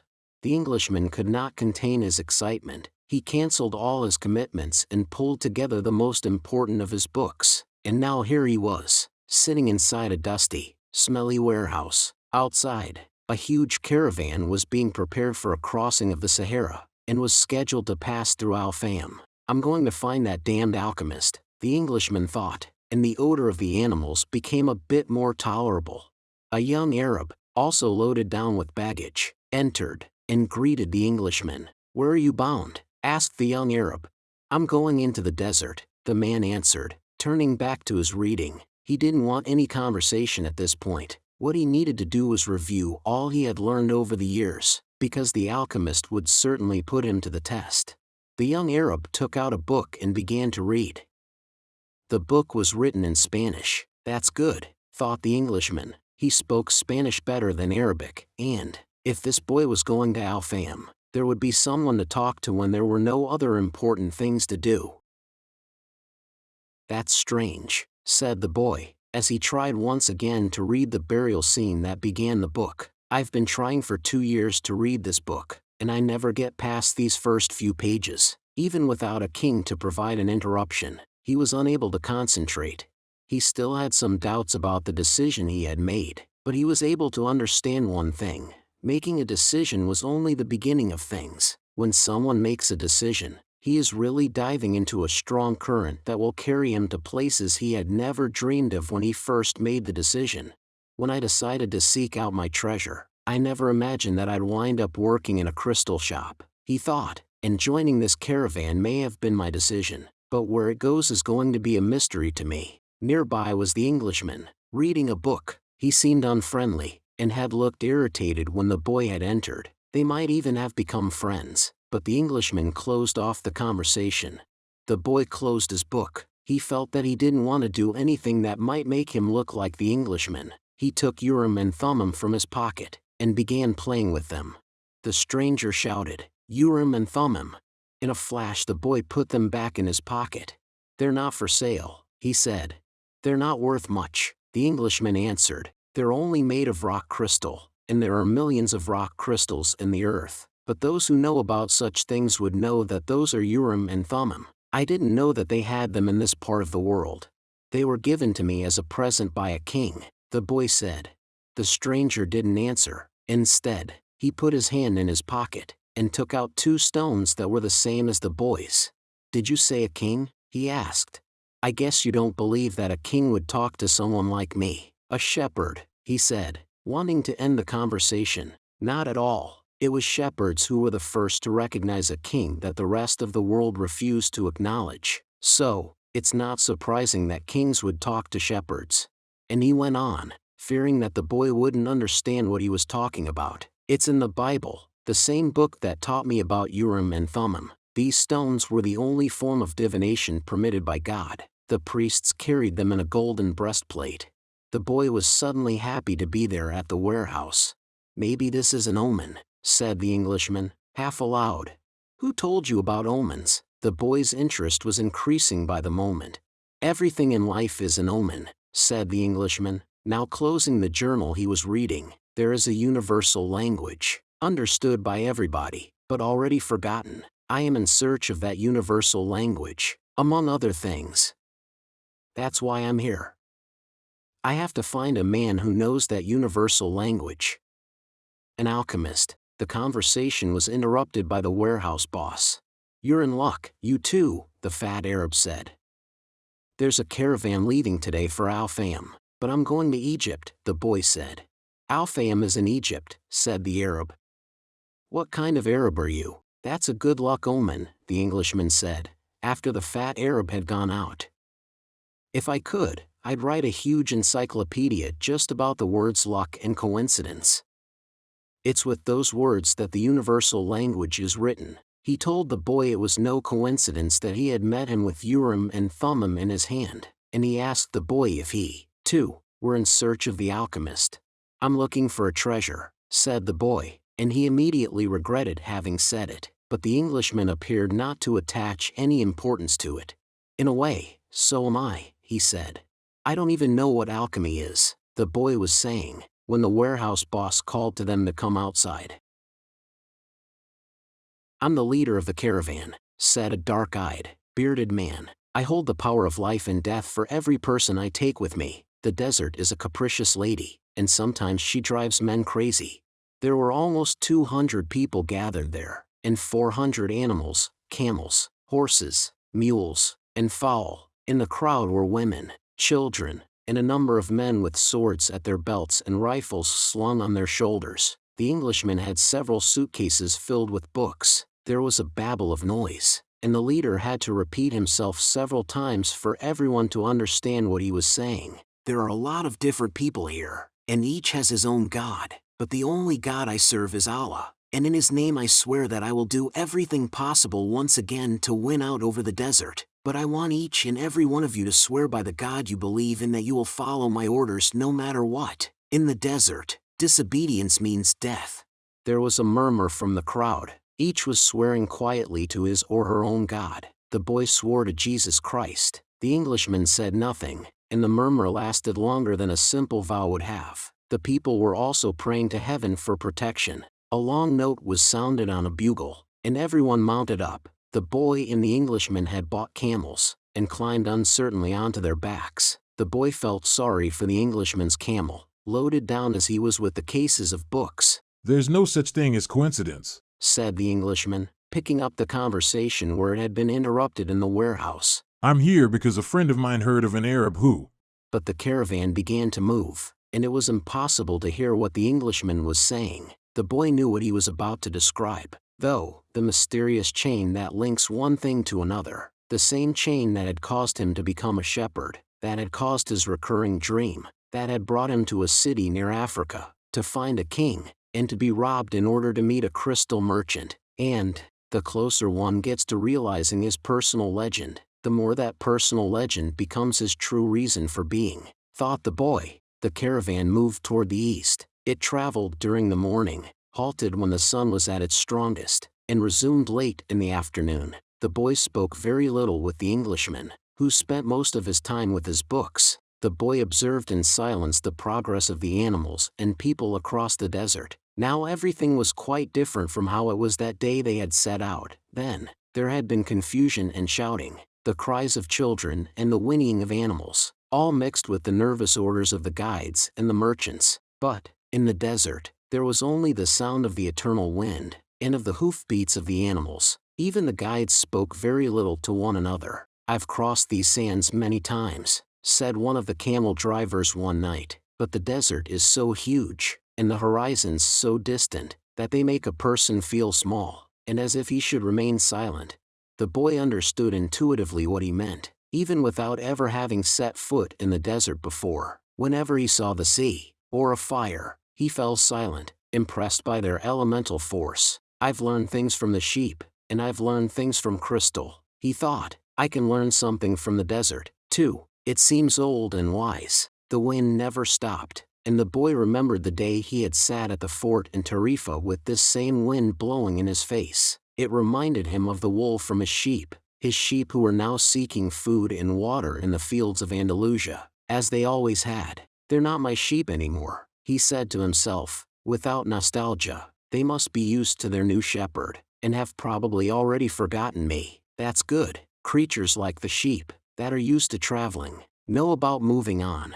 He thought of the merchant's daughter, and was sure that she had probably married, perhaps to a baker, or to another shepherd who could read and could tell her exciting stories. After all, he probably wasn't the only one. But he was excited at his intuitive understanding of the camel driver's comment. Maybe he was also learning the universal language that deals with the past and the present of all people. Hunches, his mother used to call them. The boy was beginning to understand that intuition is really a sudden immersion of the soul into the universal current of life, where the histories of all people are connected, and we are able to know everything, because it's all written there. "Maktub," the boy said, remembering the crystal merchant. The desert was all sand in some stretches, and rocky in others. When the caravan was blocked by a boulder, it had to go around it. If there was a large rocky area, they had to make a major detour. If the sand was too fine for the animals' hooves, they sought a way where the sand was more substantial. In some places, the ground was covered with the salt of dried-up lakes.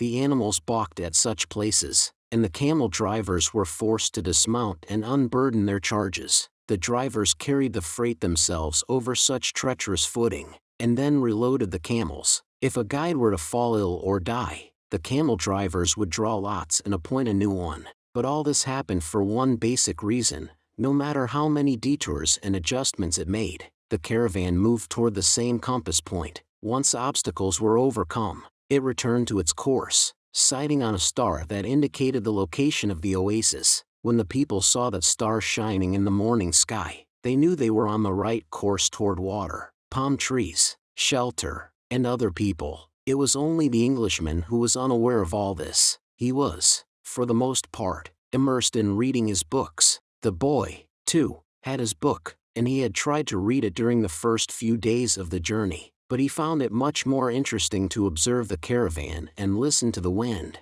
As soon as he had learned to know his camel better, and to establish a relationship with him, he threw the book away. Although the boy had developed a superstition that each time he opened the book he would learn something important, he decided it was an unnecessary burden. He became friendly with the camel driver who traveled alongside him. At night, as they sat around the fire, the boy related to the driver his adventures as a shepherd. During one of these conversations, the driver told of his own life. "I used to live near Al-Khairam," he said. "I had my orchard, my children, and a life that would change not at all until I died. One year, when the crop was the best ever, we all went to Mecca, and I satisfied the only unmet obligation in my life. I could die happily, and that made me feel good. One day, the earth began to tremble, and the Nile overflowed its banks. It was something that I thought could happen only to others, never to me. My neighbors feared they would lose all their olive trees in the flood, and my wife was afraid that we would lose our children. I thought that everything I owned would be destroyed. The land was ruined, and I had to find some other way to earn a living. So now I'm a camel driver. But that disaster taught me to understand the word of Allah. People need not fear the unknown if they are capable of achieving what they need and want. We are afraid of losing what we have, whether it's our life or our possessions and property. But this fear evaporates when we understand that our life stories and the history of the world were written by the same hand. Sometimes, their caravan met with another. One always had something that the other needed, as if everything were indeed written by one hand. As they sat around the fire, the camel drivers exchanged information about windstorms, and told stories about the desert. At other times, mysterious, hooded men would appear. They were Bedouins who did surveillance along the caravan route. They provided warnings about thieves and barbarian tribes. They came in silence and departed the same way, dressed in black garments that showed only their eyes. One night, a camel driver came to the fire where the Englishman and the boy were sitting. "There are rumors of tribal wars," he told them. The three fell silent. The boy noted that there was a sense of fear in the air, even though no one said anything. Once again he was experiencing the language without words, the universal language. The Englishman asked if they were in danger. "Once you get into the desert, there's no going back," said the camel driver. "And, when you can't go back, you have to worry only about the best way of moving forward. The rest is up to Allah, including the danger." And he concluded by saying the mysterious word, "Maktub." "You should pay more attention to the caravan," the boy said to the Englishman. After the camel driver had left, "We make a lot of detours, but we're always heading for the same destination. And you ought to read more about the world," answered the Englishman. Books are like caravans in that respect. The immense collection of people and animals began to travel faster. The days had always been silent, but now, even the nights, when the travelers were accustomed to talking around the fires, had also become quiet. And, one day, the leader of the caravan made the decision that the fires should no longer be lighted. So as not to attract attention to the caravan, the travelers adopted the practice of arranging the animals in a circle at night, sleeping together in the center as protection against the nocturnal cold, and the leader posted armed sentinels at the fringes of the group. The Englishman was unable to sleep one night. He called to the boy, and they took a walk along the dunes surrounding the encampment. There was a full moon, and the boy told the Englishman the story of his life. The Englishman was fascinated with the part about the progress achieved at the crystal shop after the boy began working there. "That's the principle that governs all things," he said. "In alchemy, it's called the soul of the world. When you want something with all your heart, that's when you are closest to the soul of the world. It's always a positive force." He also said that this was not just a human gift, that everything on the face of the earth had a soul, whether mineral, vegetable, or animal, or even just a simple thought. Everything on earth is being continuously transformed, because the earth is alive, and it has a soul. We are part of that soul, so we rarely recognize that it is working for us. But in the crystal shop you probably realized that even the glasses were collaborating in your success. The boy thought about that for a while as he looked at the moon and the bleached sands. "I have watched the caravan as it crossed the desert," he said. "The caravan and the desert speak the same language, and it's for that reason that the desert allows the crossing. It's going to test the caravan's every step to see if it's in time, and if it is, we will make it to the oasis." If either of us had joined this caravan based only on personal courage, but without understanding that language, this journey would have been much more difficult. They stood there looking at the moon. "That's the magic of omens," said the boy. "I've seen how the guides read the signs of the desert, and how the soul of the caravan speaks to the soul of the desert." The Englishman said, "I'd better pay more attention to the caravan." "And I'd better read your books," said the boy. They were strange books. They spoke about Mercury, salt, dragons, and kings, and he didn't understand any of it. But there was one idea that seemed to repeat itself throughout all the books: all things are the manifestation of one thing only. In one of the books he learned that the most important text in the literature of alchemy contained only a few lines, and had been inscribed on the surface of an emerald. "It's the Emerald Tablet," said the Englishman, proud that he might teach something to the boy. "Well, then, why do we need all these books?" the boy asked. "So that we can understand those few lines," the Englishman answered, without appearing really to believe what he had said. The book that most interested the boy told the stories of the famous alchemists. They were men who had dedicated their entire lives to the purification of metals in their laboratories. They believed that, if a metal were heated for many years, it would free itself of all its individual properties, and what was left would be the soul of the world. This soul of the world allowed them to understand anything on the face of the earth, because it was the language with which all things communicated. They called that discovery the master work. It was part liquid and part solid. "Can't you just observe men and omens in order to understand the language?" the boy asked. "You have a mania for simplifying everything," answered the Englishman, irritated. "Alchemy is a serious discipline. Every step has to be followed exactly as it was followed by the masters." The boy learned that the liquid part of the master work was called the elixir of life, and that it cured all illnesses. It also kept the alchemist from growing old, and the solid part was called the philosopher's stone. "It's not easy to find the philosopher's stone," said the Englishman. "The alchemists spent years in their laboratories, observing the fire that purified the metals. They spent so much time close to the fire that gradually they gave up the vanities of the world. They discovered that the purification of the metals had led to a purification of themselves."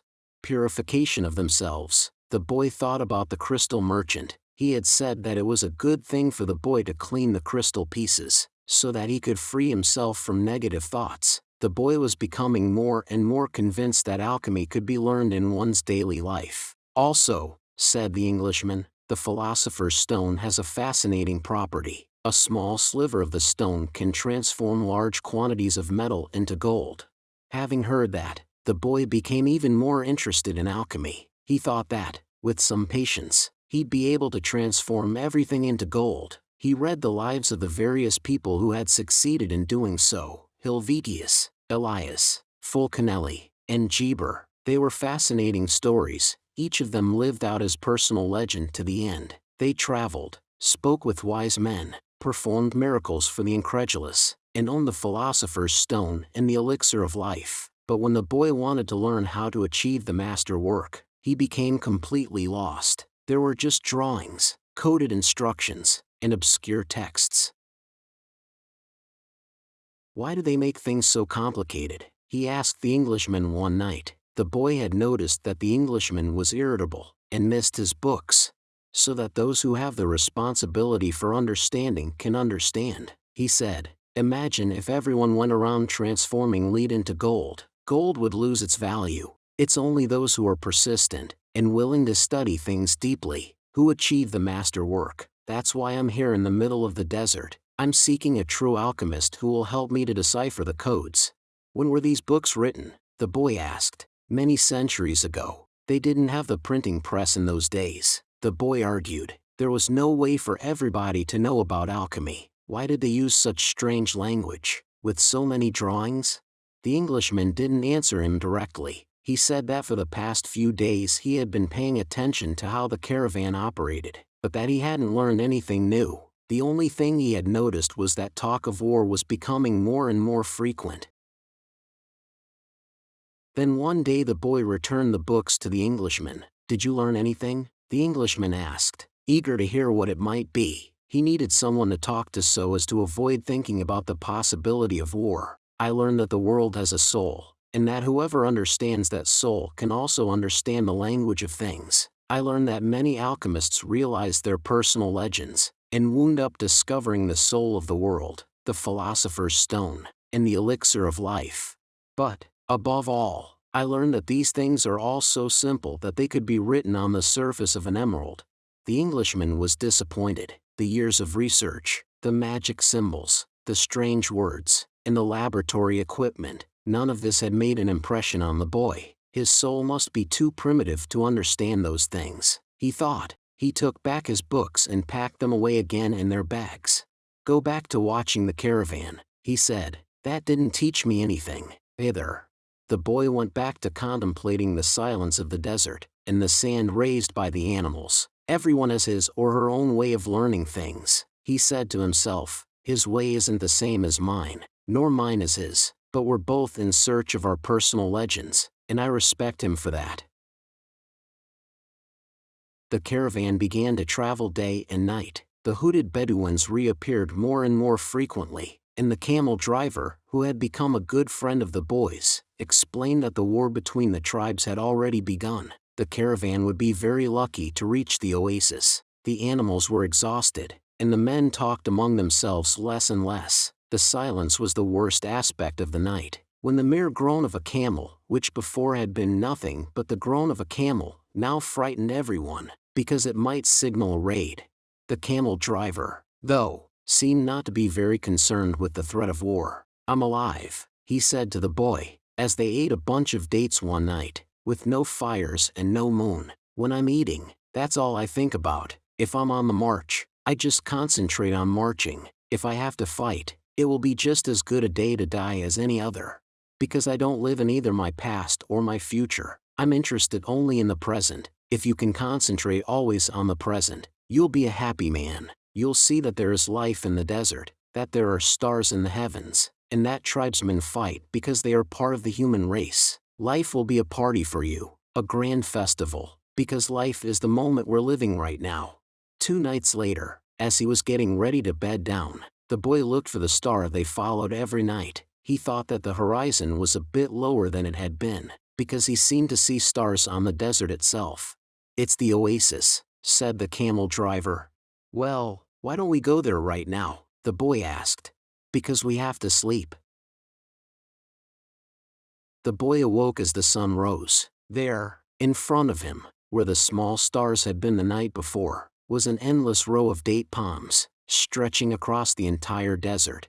"We've done it," said the Englishman, who had also awakened early, but the boy was quiet. He was at home with the silence of the desert, and he was content just to look at the trees. He still had a long way to go to reach the pyramids, and someday this morning would just be a memory, but this was the present moment, the party the camel driver had mentioned, and he wanted to live it as he did the lessons of his past and his dreams of the future. Although the vision of the date palms would someday be just a memory, right now it signified shade, water, and a refuge from the war. Yesterday, the camel's groan signaled danger, and now a row of date palms could herald a miracle. The world speaks many languages, the boy thought.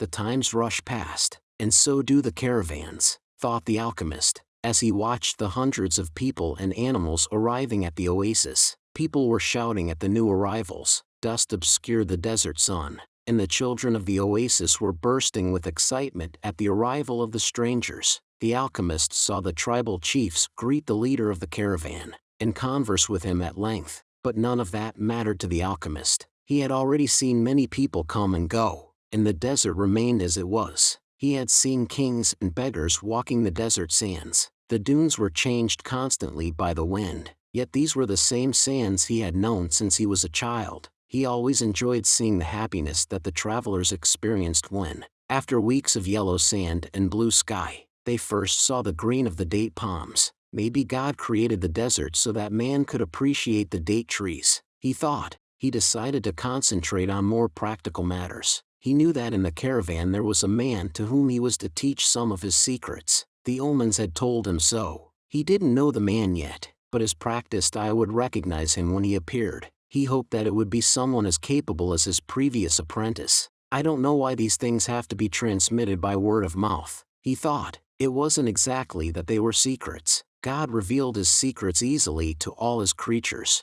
He had only one explanation for this fact. Things have to be transmitted this way because they were made up from the pure life. And this kind of life cannot be captured in pictures or words, because people become fascinated with pictures and words, and wind up forgetting the language of the world.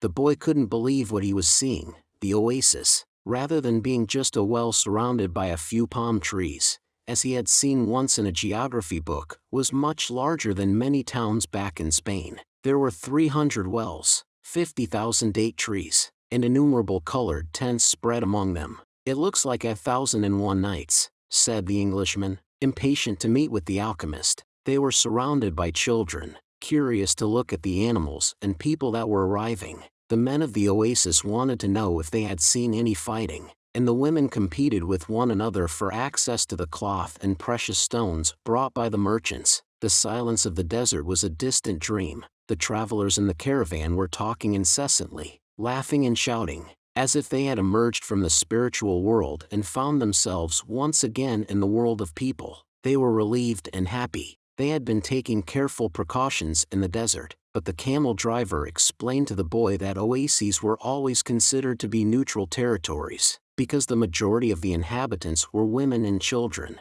There were oases throughout the desert, but the tribesmen fought in the desert, leaving the oases as places of refuge. With some difficulty, the leader of the caravan brought all his people together and gave them his instructions. The group was to remain there at the oasis until the conflict between the tribes was over. Since they were visitors, they would have to share living space with those who lived there, and would be given the best accommodations. That was the law of hospitality. Then he asked that everyone, including his own sentinels, hand over their arms to the men appointed by the tribal chieftains. Those are the rules of war, the leader explained. The oases may not shelter armies or troops. To the boy's surprise, the Englishman took a chrome-plated revolver out of his bag and gave it to the men who were collecting the arms. "Why a revolver?" he asked. "It helped me to trust in people," the Englishman answered. Meanwhile, the boy thought about his treasure. The closer he got to the realization of his dream, the more difficult things became. It seemed as if what the old king had called beginner's luck were no longer functioning. In his pursuit of the dream, he was being constantly subjected to tests of his persistence and courage. So he could not be hasty, nor impatient. If he pushed forward impulsively, he would fail to see the signs and omens left by God along his path. God placed them along my path. He had surprised himself with the thought. Until then, he had considered the omens to be things of this world, like eating or sleeping, or like seeking love or finding a job. He had never thought of them in terms of a language used by God to indicate what he should do. "Don't be impatient," he repeated to himself. "It's like the camel driver said, eat when it's time to eat, and move along when it's time to move along." That first day, everyone slept from exhaustion, including the Englishman. The boy was assigned a place far from his friend, in a tent with 5 other young men of about his age. They were people of the desert, and clamored to hear his stories about the great cities. The boy told them about his life as a shepherd, and was about to tell them of his experiences at the crystal shop when the Englishman came into the tent. "I've been looking for you all morning," he said, as he led the boy outside. "I need you to help me find out where the alchemist lives." First, they tried to find him on their own. An alchemist would probably live in a manner that was different from that of the rest of the people at the oasis, and it was likely that in his tent an oven was continuously burning. They searched everywhere, and found that the oasis was much larger than they could have imagined. There were hundreds of tents. "We've wasted almost the entire day," said the Englishman, sitting down with the boy near one of the wells. "Maybe we'd better ask someone," the boy suggested. The Englishman didn't want to tell others about his reasons for being at the oasis, and couldn't make up his mind. But, finally, he agreed that the boy, who spoke better Arabic than he, should do so. The boy approached a woman who had come to the well to fill a goatskin with water. "Good afternoon, ma'am. I'm trying to find out where the alchemist lives here at the oasis." The woman said she had never heard of such a person, and hurried away. But before she fled, she advised the boy that he had better not try to converse with women who were dressed in black, because they were married women. He should respect tradition. The Englishman was disappointed. It seemed he had made the long journey for nothing. The boy was also saddened. His friend was in pursuit of his personal legend. And, when someone was in such pursuit, the entire universe made an effort to help him succeed. That's what the old king had said. He couldn't have been wrong. "I had never heard of alchemists before," the boy said. "Maybe no one here has, either." The Englishman's eyes lit up. "That's it. Maybe no one here knows what an alchemist is. Find out who it is who cures the people's illnesses." Several women dressed in black came to the well for water, but the boy would speak to none of them, despite the Englishman's insistence. Then a man approached. "Do you know someone here who cures people's illnesses?" the boy asked. "Allah cures our illnesses," said the man, clearly frightened of the strangers. "You're looking for witch doctors." He spoke some verses from the Quran, and moved on. Another man appeared. He was older, and was carrying a small bucket. The boy repeated his question. "Why do you want to find that sort of person?" the Arab asked. "Because my friend here has traveled for many months in order to meet with him," the boy said. "If such a man is here at the oasis, he must be the very powerful one," said the old man after thinking for a few moments. "Not even the tribal chieftains are able to see him when they want to, only when he consents. Wait for the end of the war, then leave with the caravan. Don't try to enter into the life of the oasis," he said, and walked away. But the Englishman was exultant. They were on the right track.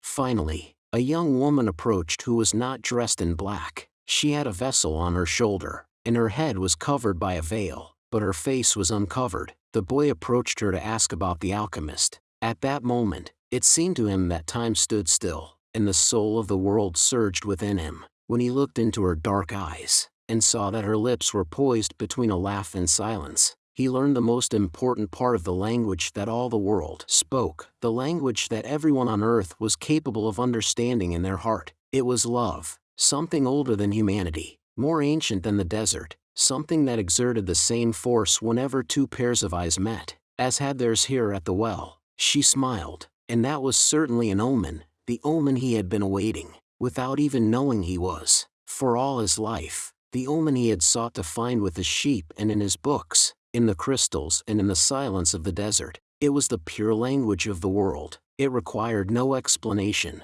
just as the universe needs none as it travels through endless time. What the boy felt at that moment was that he was in the presence of the only woman in his life, and that, with no need for words, she recognized the same thing. He was more certain of it than of anything in the world. He had been told by his parents and grandparents that he must fall in love and really know a person before becoming committed. But maybe people who felt that way had never learned the universal language, because, when you know that language, it's easy to understand that someone in the world awaits you, whether it's in the middle of the desert or in some great city. And when two such people encounter each other, and their eyes meet, the past and the future become unimportant.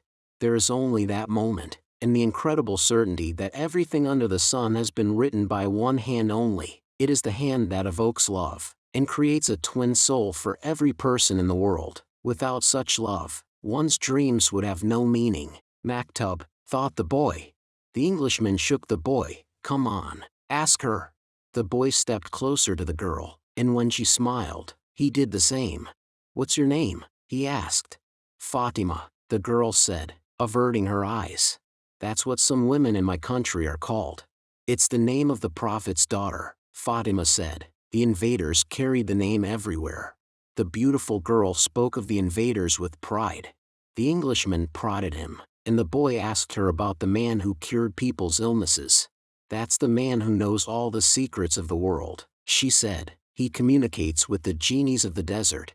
The genies were the spirits of good and evil, and the girl pointed to the south, indicating that it was there the strange man lived. Then she filled her vessel with water and left. The Englishman vanished, too, gone to find the alchemist, and the boy sat there by the well for a long time, remembering that one day in Tarifa the Levanter had brought to him the perfume of that woman, and realizing that he had loved her before he even knew she existed. He knew that his love for her would enable him to discover every treasure in the world. The next day, the boy returned to the well, hoping to see the girl. To his surprise, the Englishman was there, looking out at the desert.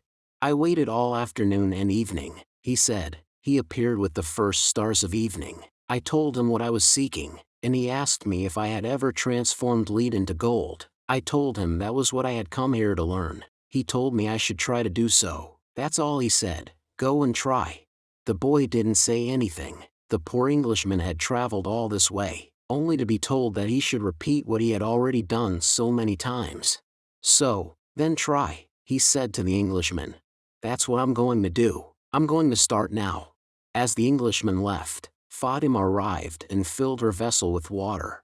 I came to tell you just one thing, the boy said. I want you to be my wife. I love you. The girl dropped the container, and the water spilled. I'm going to wait here for you every day. I have crossed the desert in search of a treasure that is somewhere near the pyramids. And for me, the war seemed a curse, but now it's a blessing, because it brought me to you.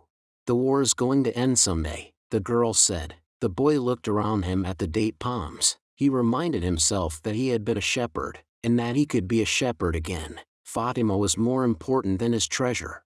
The tribesmen are always in search of treasure, the girl said, as if she had guessed what he was thinking, and the women of the desert are proud of their tribesmen.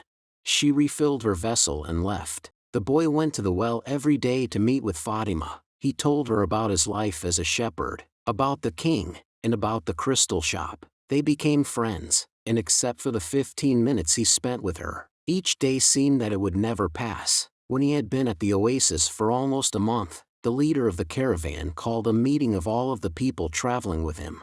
We don't know when the war will end, so we can't continue our journey, he said. The battles may last for a long time, perhaps even years. There are powerful forces on both sides, and the war is important to both armies. It's not a battle of good against evil. It's a war between forces that are fighting for the balance of power. And, when that type of battle begins, it lasts longer than others, because Allah is on both sides. The people went back to where they were living, and the boy went to meet with Fatima that afternoon. He told her about the morning's meeting. The day after we met, Fatima said, you told me that you loved me. Then, you taught me something of the universal language and the soul of the world. Because of that, I have become a part of you. The boy listened to the sound of her voice, and thought it to be more beautiful than the sound of the wind in the date palms. I have been waiting for you here at this oasis for a long time. I have forgotten about my past, about my traditions, and the way in which men of the desert expect women to behave. Ever since I was a child, I have dreamed that the desert would bring me a wonderful present. Now, my present has arrived, and it's you. The boy wanted to take her hand, but Fatima's hands held to the handles of her jug. You have told me about your dreams, about the old king and your treasure, and you've told me about omens. So now, I fear nothing, because it was those omens that brought you to me, and I am a part of your dream, a part of your personal legend, as you call it. That's why I want you to continue toward your goal. If you have to wait until the war is over, then wait, but if you have to go before then, go on in pursuit of your dream. The dunes are changed by the wind, but the desert never changes. That's the way it will be with our love for each other. Maktub, she said, if I am really a part of your dream, you'll come back one day. The boy was sad as he left her that day. He thought of all the married shepherds he had known. They had a difficult time convincing their wives that they had to go off into distant fields. Love required them to stay with the people they loved. He told Fatima that, at their next meeting, the desert takes our men from us, and they don't always return. She said, we know that, and we are used to it. Those who don't return become a part of the clouds, a part of the animals that hide in the ravines and of the water that comes from the earth. They become a part of everything. They become the soul of the world. Some do come back, and then the other women are happy because they believe that their men may one day return, as well. I used to look at those women and envy them their happiness. Now, I too will be one of the women who wait. I'm a desert woman, and I'm proud of that. I want my husband to wander as free as the wind that shapes the dunes, and, if I have to, I will accept the fact that he has become a part of the clouds, and the animals, and the water of the desert. The boy went to look for the Englishman. He wanted to tell him about Fatima. He was surprised when he saw that the Englishman had built himself a furnace outside his tent. It was a strange furnace, fueled by firewood, with a transparent flask heating on top. As the Englishman stared out at the desert, his eyes seemed brighter than they had when he was reading his books. This is the first phase of the job, he said. I have to separate out the sulfur. To do that successfully, I must have no fear of failure. It was my fear of failure that first kept me from attempting the master work. Now, I'm beginning what I could have started 10 years ago, but I'm happy at least that I didn't wait 20 years. He continued to feed the fire, and the boy stayed on until the desert turned pink in the setting sun. He felt the urge to go out into the desert, to see if its silence held the answers to his questions. He wandered for a while, keeping the date palms of the oasis within sight. He listened to the wind, and felt the stones beneath his feet. Here and there, he found a shell, and realized that the desert, in remote times, had been a sea. He sat on a stone, and allowed himself to become hypnotized by the horizon. He tried to deal with the concept of love as distinct from possession, and couldn't separate them. But Fatima was a woman of the desert, and, if anything could help him to understand, it was the desert. As he sat there thinking, he sensed movement above him. Looking up, he saw a pair of hawks flying high in the sky. He watched the hawks as they drifted on the wind. Although their flight appeared to have no pattern, it made a certain kind of sense to the boy. It was just that he couldn't grasp what it meant. He followed the movement of the birds, trying to read something into it. Maybe these desert birds could explain to him the meaning of love without ownership.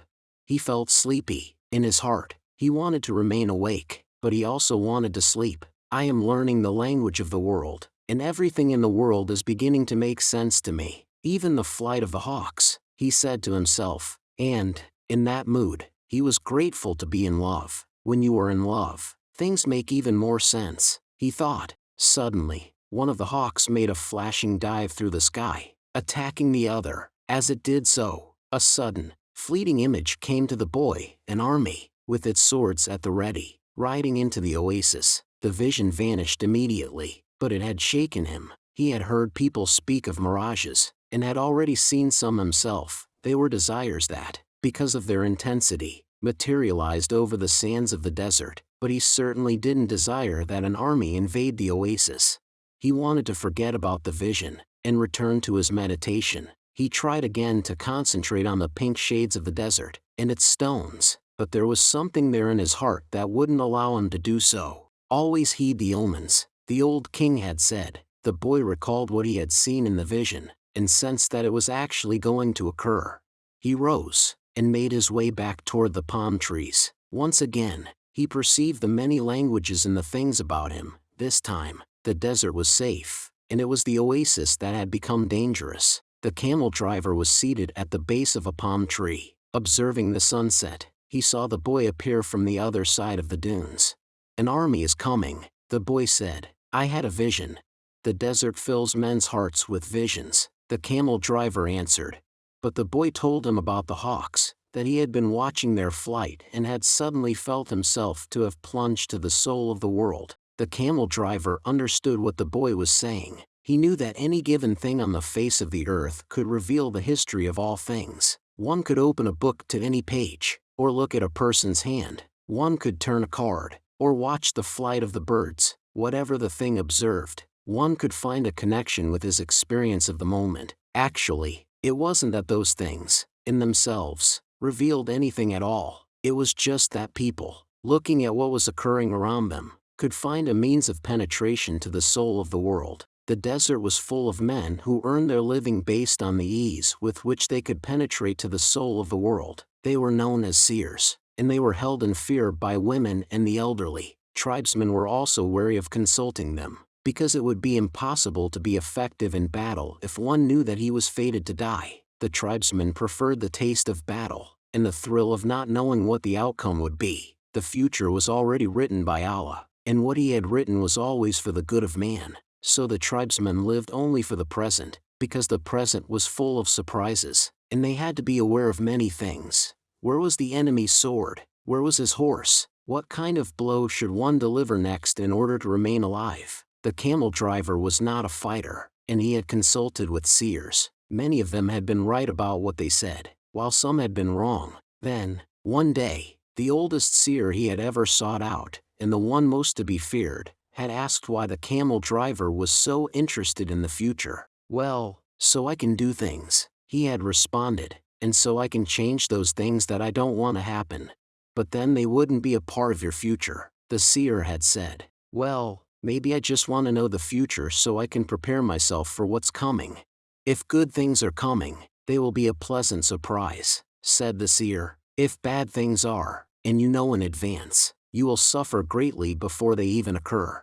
I want to know about the future because I'm a man," the camel driver had said to the seer, "and men always live their lives based on the future." The seer was a specialist in the casting of twigs. He threw them on the ground, and made interpretations based on how they fell. That day, he didn't make a cast. He wrapped the twigs in a piece of cloth and put them back in his bag. "I make my living forecasting the future for people," he said. "I know the science of the twigs, and I know how to use them to penetrate to the place where all is written. There, I can read the past, discover what has already been forgotten, and understand the omens that are here in the present. When people consult me, it's not that I'm reading the future, I am guessing at the future. The future belongs to God, and it is only He who reveals it. Under extraordinary circumstances, how do I guess at the future? Based on the omens of the present. The secret is here in the present. If you pay attention to the present, you can improve upon it. And, if you improve on the present, what comes later will also be better. Forget about the future, and live each day according to the teachings, confident that God loves His children. Each day, in itself, brings with it an eternity." The camel driver had asked what the circumstances were under which God would allow him to see the future. Only when He, Himself, reveals it, and God only rarely reveals the future. When He does so, it is for only one reason: it's a future that was written so as to be altered. God had shown the boy a part of the future. The camel driver thought, why was it that he wanted the boy to serve as his instrument? "Go and speak to the tribal chieftains," said the camel driver. "Tell them about the armies that are approaching. They'll laugh at me. They are men of the desert, and the men of the desert are used to dealing with omens." Well, then, they probably already know. They're not concerned with that right now. They believe that if they have to know about something Allah wants them to know, someone will tell them about it. It has happened many times before, but, this time, the person is you. The boy thought of Fatima, and he decided he would go to see the chiefs of the tribes. The boy approached the guard at the front of the huge white tent at the center of the oasis. "I want to see the chieftains. I've brought omens from the desert." Without responding, the guard entered the tent, where he remained for some time. When he emerged, it was with a young Arab, dressed in white and gold. The boy told the younger man what he had seen, and the man asked him to wait there. He disappeared into the tent.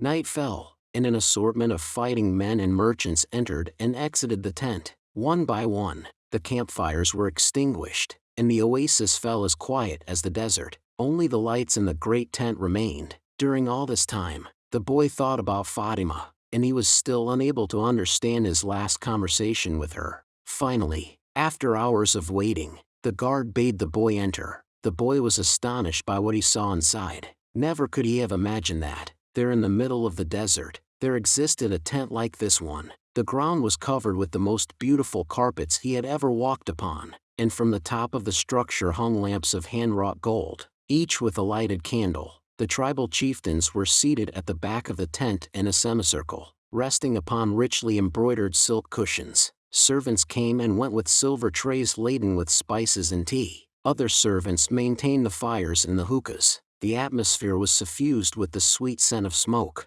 There were 8 chieftains, but the boy could see immediately which of them was the most important, an Arab dressed in white and gold, seated at the center of the semicircle. At his side was the young Arab the boy had spoken with earlier. "Who is this stranger who speaks of omens?" asked one of the chieftains, eyeing the boy.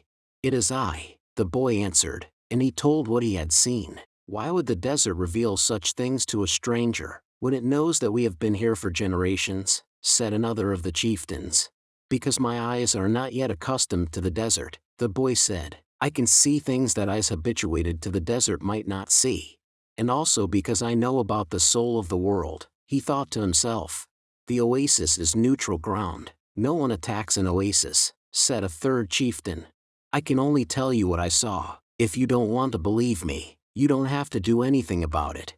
The men fell into an animated discussion. They spoke in an Arabic dialect that the boy didn't understand. But, when he made to leave, the guard told him to stay. The boy became fearful. The omens told him that something was wrong. He regretted having spoken to the camel driver about what he had seen in the desert. Suddenly, the elder at the center smiled almost imperceptibly, and the boy felt better. The man hadn't participated in the discussion, and, in fact, hadn't said a word up to that point, but the boy was already used to the language of the world, and he could feel the vibrations of peace throughout the tent. Now his intuition was that he had been right in coming. The discussion ended. The chieftains were silent for a few moments as they listened to what the old man was saying. Then he turned to the boy. This time his expression was cold and distant. 2,000 years ago, in a distant land, a man who believed in dreams was thrown into a dungeon and then sold as a slave. The old man said.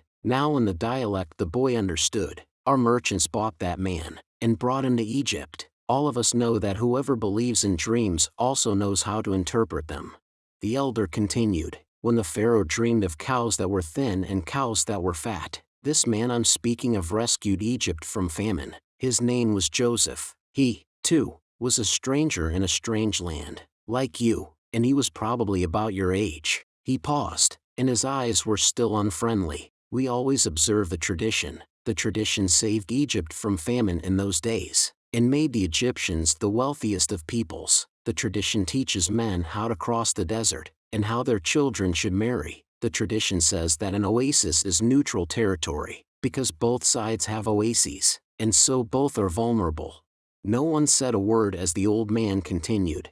But the tradition also says that we should believe the messages of the desert. Everything we know is taught to us by the desert.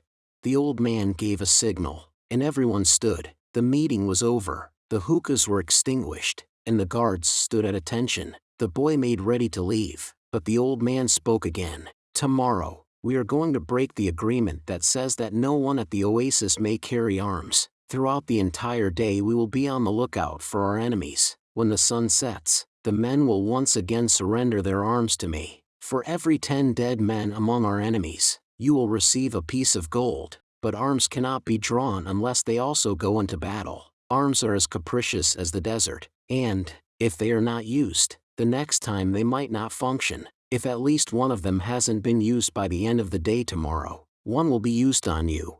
When the boy left the tent, the oasis was illuminated only by the light of the full moon. He was 20 minutes from his tent, and began to make his way there. He was alarmed by what had happened. He had succeeded in reaching through to the soul of the world, and now the price for having done so might be his life. It was a frightening bet, but he had been making risky bets ever since the day he had sold his sheep to pursue his personal legend. And, as the camel driver had said, to die tomorrow was no worse than dying on any other day. Every day was there to be lived or to mark one's departure from this world. Everything depended on one word, maktub. Walking along in the silence, he had no regrets. If he died tomorrow, it would be because God was not willing to change the future. He would at least have died after having crossed the strait, after having worked in a crystal shop, and after having known the silence of the desert and Fatima's eyes. He had lived every one of his days intensely since he had left home so long ago. If he died tomorrow, he would already have seen more than other shepherds, and he was proud of that.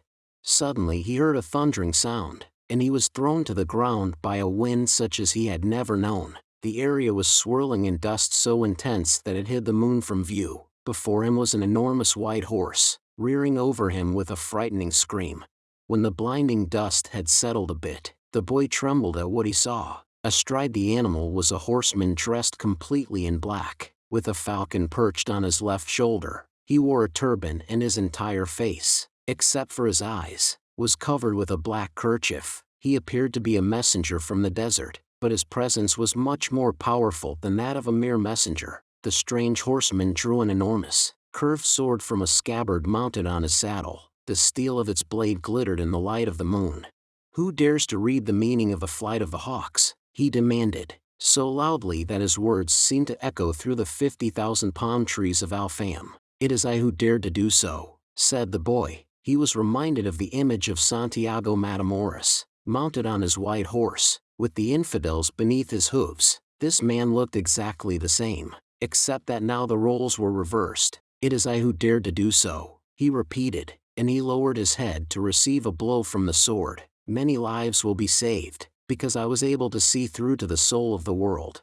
The sword didn't fall. Instead, the stranger lowered it slowly, until the point touched the boy's forehead. It drew a droplet of blood. The horseman was completely immobile, as was the boy. It didn't even occur to the boy to flee. In his heart, he felt a strange sense of joy. He was about to die in pursuit of his personal legend, and for Fatima, the omens had been true. After all, here he was, face to face with his enemy, but there was no need to be concerned about dying. The soul of the world awaited him, and he would soon be a part of it. And, tomorrow, his enemy would also be a part of that soul. The stranger continued to hold the sword at the boy's forehead. "Why did you read the flight of the birds?" "I read only what the birds wanted to tell me. They wanted to save the oasis. Tomorrow all of you will die, because there are more men at the oasis than you have." The sword remained where it was. "Who are you to change what Allah has willed? Allah created the armies, and He also created the hawks. Allah taught me the language of the birds. Everything has been written by the same hand," the boy said, remembering the camel driver's words. The stranger withdrew the sword from the boy's forehead, and the boy felt immensely relieved, but he still couldn't flee. "Be careful with your prognostications," said the stranger. "When something is written, there is no way to change it." "All I saw was an army," said the boy. "I didn't see the outcome of the battle." The stranger seemed satisfied with the answer, but he kept the sword in his hand. "What is a stranger doing in a strange land?" "I am following my personal legend. It's not something you would understand." The stranger placed his sword in its scabbard, and the boy relaxed. "I had to test your courage," the stranger said. "Courage is the quality most essential to understanding the language of the world."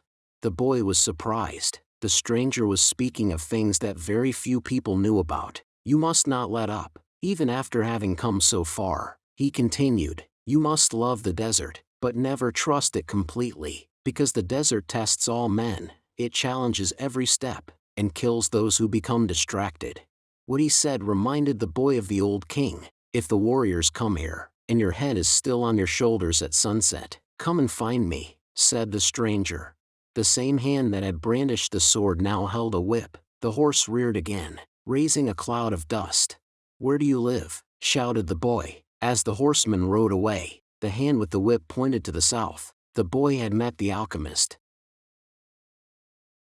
Next morning, there were 2,000 armed men scattered throughout the palm trees at Alfam. Before the sun had reached its high point, 500 tribesmen appeared on the horizon. The mounted troops entered the oasis from the north. It appeared to be a peaceful expedition, but they all carried arms hidden in their robes. When they reached the white tent at the center of Alfam, they withdrew their scimitars and rifles, and they attacked an empty tent. The men of the oasis surrounded the horsemen from the desert, and within half an hour all but one of the intruders were dead. The children had been kept at the other side of a grove of palm trees, and saw nothing of what had happened. The women had remained in their tents, praying for the safekeeping of their husbands, and saw nothing of the battle. Either, were it not for the bodies there on the ground, it would have appeared to be a normal day at the oasis.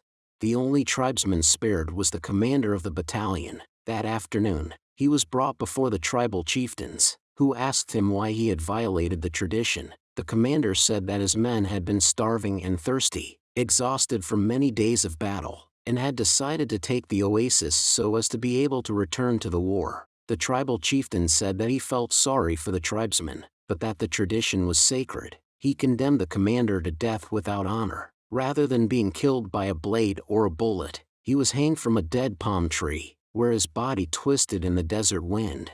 The tribal chieftain called for the boy, and presented him with 50 pieces of gold. He repeated his story about Joseph of Egypt, and asked the boy to become the counselor of the oasis. When the sun had set, and the first stars made their appearance, the boy started to walk to the south. He eventually sighted a single tent, and a group of Arabs passing by told the boy that it was a place inhabited by genies. But the boy sat down and waited. Not until the moon was high did the alchemist ride into view. He carried 2 dead hawks over his shoulder. "I am here," the boy said. "You shouldn't be here," the alchemist answered. "Or is it your personal legend that brings you here? With the wars between the tribes, it's impossible to cross the desert, so I have come here." The alchemist dismounted from his horse, and signaled that the boy should enter the tent with him. It was a tent like many at the oasis. The boy looked around for the ovens and other apparatus used in alchemy, but saw none. There were only some books in a pile, a small cooking stove, and the carpets, covered with mysterious designs. "Sit down, we'll have something to drink and eat these hawks," said the alchemist. The boy suspected that they were the same hawks he had seen on the day before, but he said nothing. The alchemist lighted the fire, and soon a delicious aroma filled the tent. It was better than the scent of the hookahs. "Why did you want to see me?" the boy asked. "Because of the omens," the alchemist answered. "The wind told me you would be coming, and that you would need help." "It's not I the wind spoke about, it's the other foreigner, the Englishman. He's the one that's looking for you. He has other things to do first, but he's on the right track. He has begun to try to understand the desert." "And what about me?" "What a person really desires something, all the universe conspires to help that person to realize his dream," said the alchemist. Echoing the words of the old king, the boy understood. Another person was there to help him toward his personal legend. "So you are going to instruct me?" "No, you already know all you need to know. I am only going to point you in the direction of your treasure." "But there's a tribal war," the boy reiterated. "I know what's happening in the desert. I have already found my treasure. I have a camel, I have my money from the crystal shop, and I have 50 gold pieces. In my own country, I would be a rich man, but none of that is from the pyramids," said the alchemist. "I also have Fatima. She is a treasure greater than anything else I have won. She wasn't found at the pyramids, either." They ate in silence. The alchemist opened a bottle and poured a red liquid into the boy's cup. It was the most delicious wine he had ever tasted.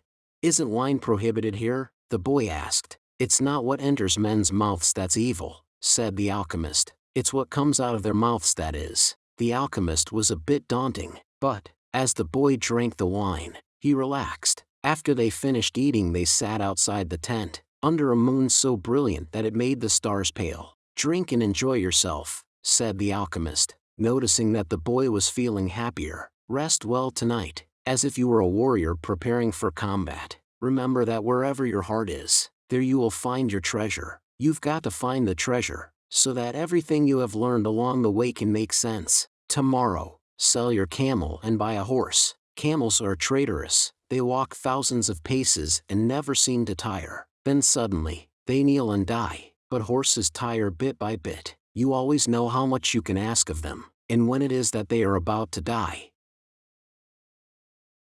The following night, the boy appeared at the alchemist's tent with a horse. The alchemist was ready, and he mounted his own steed and placed the falcon on his left shoulder. He said to the boy, "Show me where there is life out in the desert. Only those who can see such signs of life are able to find treasure." They began to ride out over the sands, with the moon lighting their way. I don't know if I'll be able to find life in the desert, the boy thought. I don't know the desert that well yet. He wanted to say so to the alchemist, but he was afraid of the man. They reached the rocky place where the boy had seen the hawks in the sky, but now there was only silence and the wind. I don't know how to find life in the desert, the boy said. I know that there is life here, but I don't know where to look. Life attracts life, the alchemist answered. And then the boy understood. He loosened the reins on his horse, who galloped forward over the rocks and sand. The alchemist followed as the boy's horse ran for almost half an hour. They could no longer see the palms of the oasis, only the gigantic moon above them, and its silver reflections from the stones of the desert. Suddenly, for no apparent reason, the boy's horse began to slow. There's life here, the boy said to the alchemist. I don't know the language of the desert, but my horse knows the language of life. They dismounted, and the alchemist said nothing. Advancing slowly, they searched among the stones. The alchemist stopped abruptly, and bent to the ground. There was a hole there among the stones. The alchemist put his hand into the hole, and then his entire arm, up to his shoulder. Something was moving there, in the alchemist's eyes. The boy could see only his eyes, squinted with his effort. His arms seemed to be battling with whatever was in the hole. Then, with a motion that startled the boy, he withdrew his arm and leaped to his feet. In his hand, he grasped the snake by the tail. The boy leapt as well, but away from the alchemist. The snake fought frantically, making hissing sounds that shattered the silence of the desert. It was a cobra, whose venom could kill a person in minutes. Watch out for his venom, the boy said. But even though the alchemist had put his hand in the hole, and had surely already been bitten, his expression was calm. The alchemist is 200 years old, the Englishman had told him. He must know how to deal with the snakes of the desert. The boy watched as his companion went to his horse and withdrew a scimitar. With its blade, he drew a circle in the sand, and then he placed the snake within it. The serpent relaxed immediately. Not to worry, said the alchemist. He won't leave the circle. You found life in the desert, the omen that I needed. Why was that so important? Because the pyramids are surrounded by the desert.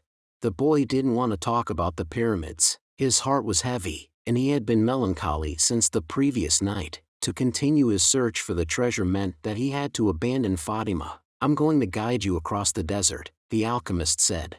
I want to stay at the oasis, the boy answered. I found Fatima, and, as far as I'm concerned, she's worth more than treasure.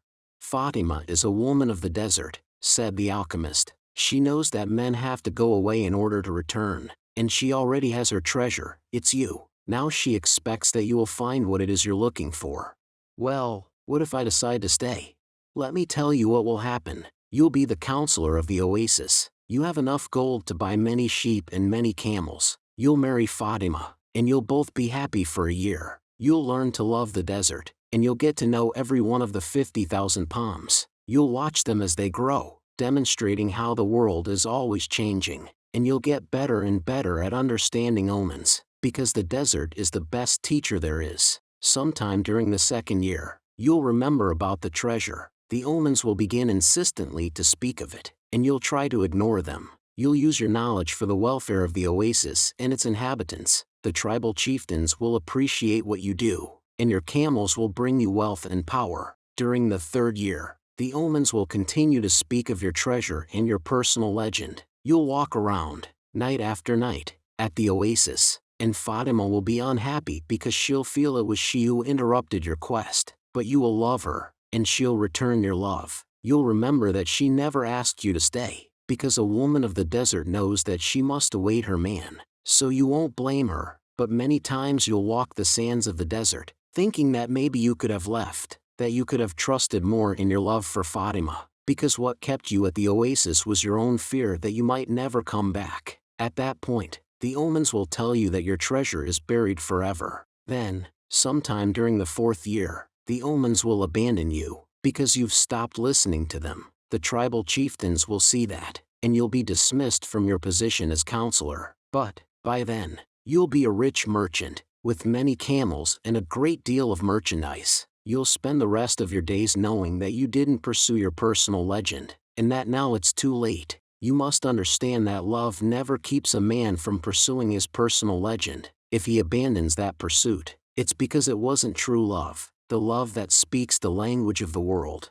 The alchemist erased the circle in the sand, and the snake slithered away among the rocks. The boy remembered the crystal merchant who had always wanted to go to Mecca, and the Englishman in search of the alchemist. He thought of the woman who had trusted in the desert, and he looked out over the desert that had brought him to the woman he loved. They mounted their horses, and this time it was the boy who followed the alchemist back to the oasis. The wind brought the sounds of the oasis to them, and the boy tried to hear Fatima's voice. But that night, as he had watched the cobra within the circle, the strange horseman with the falcon on his shoulder had spoken of love and treasure, of the women of the desert and of his personal legend.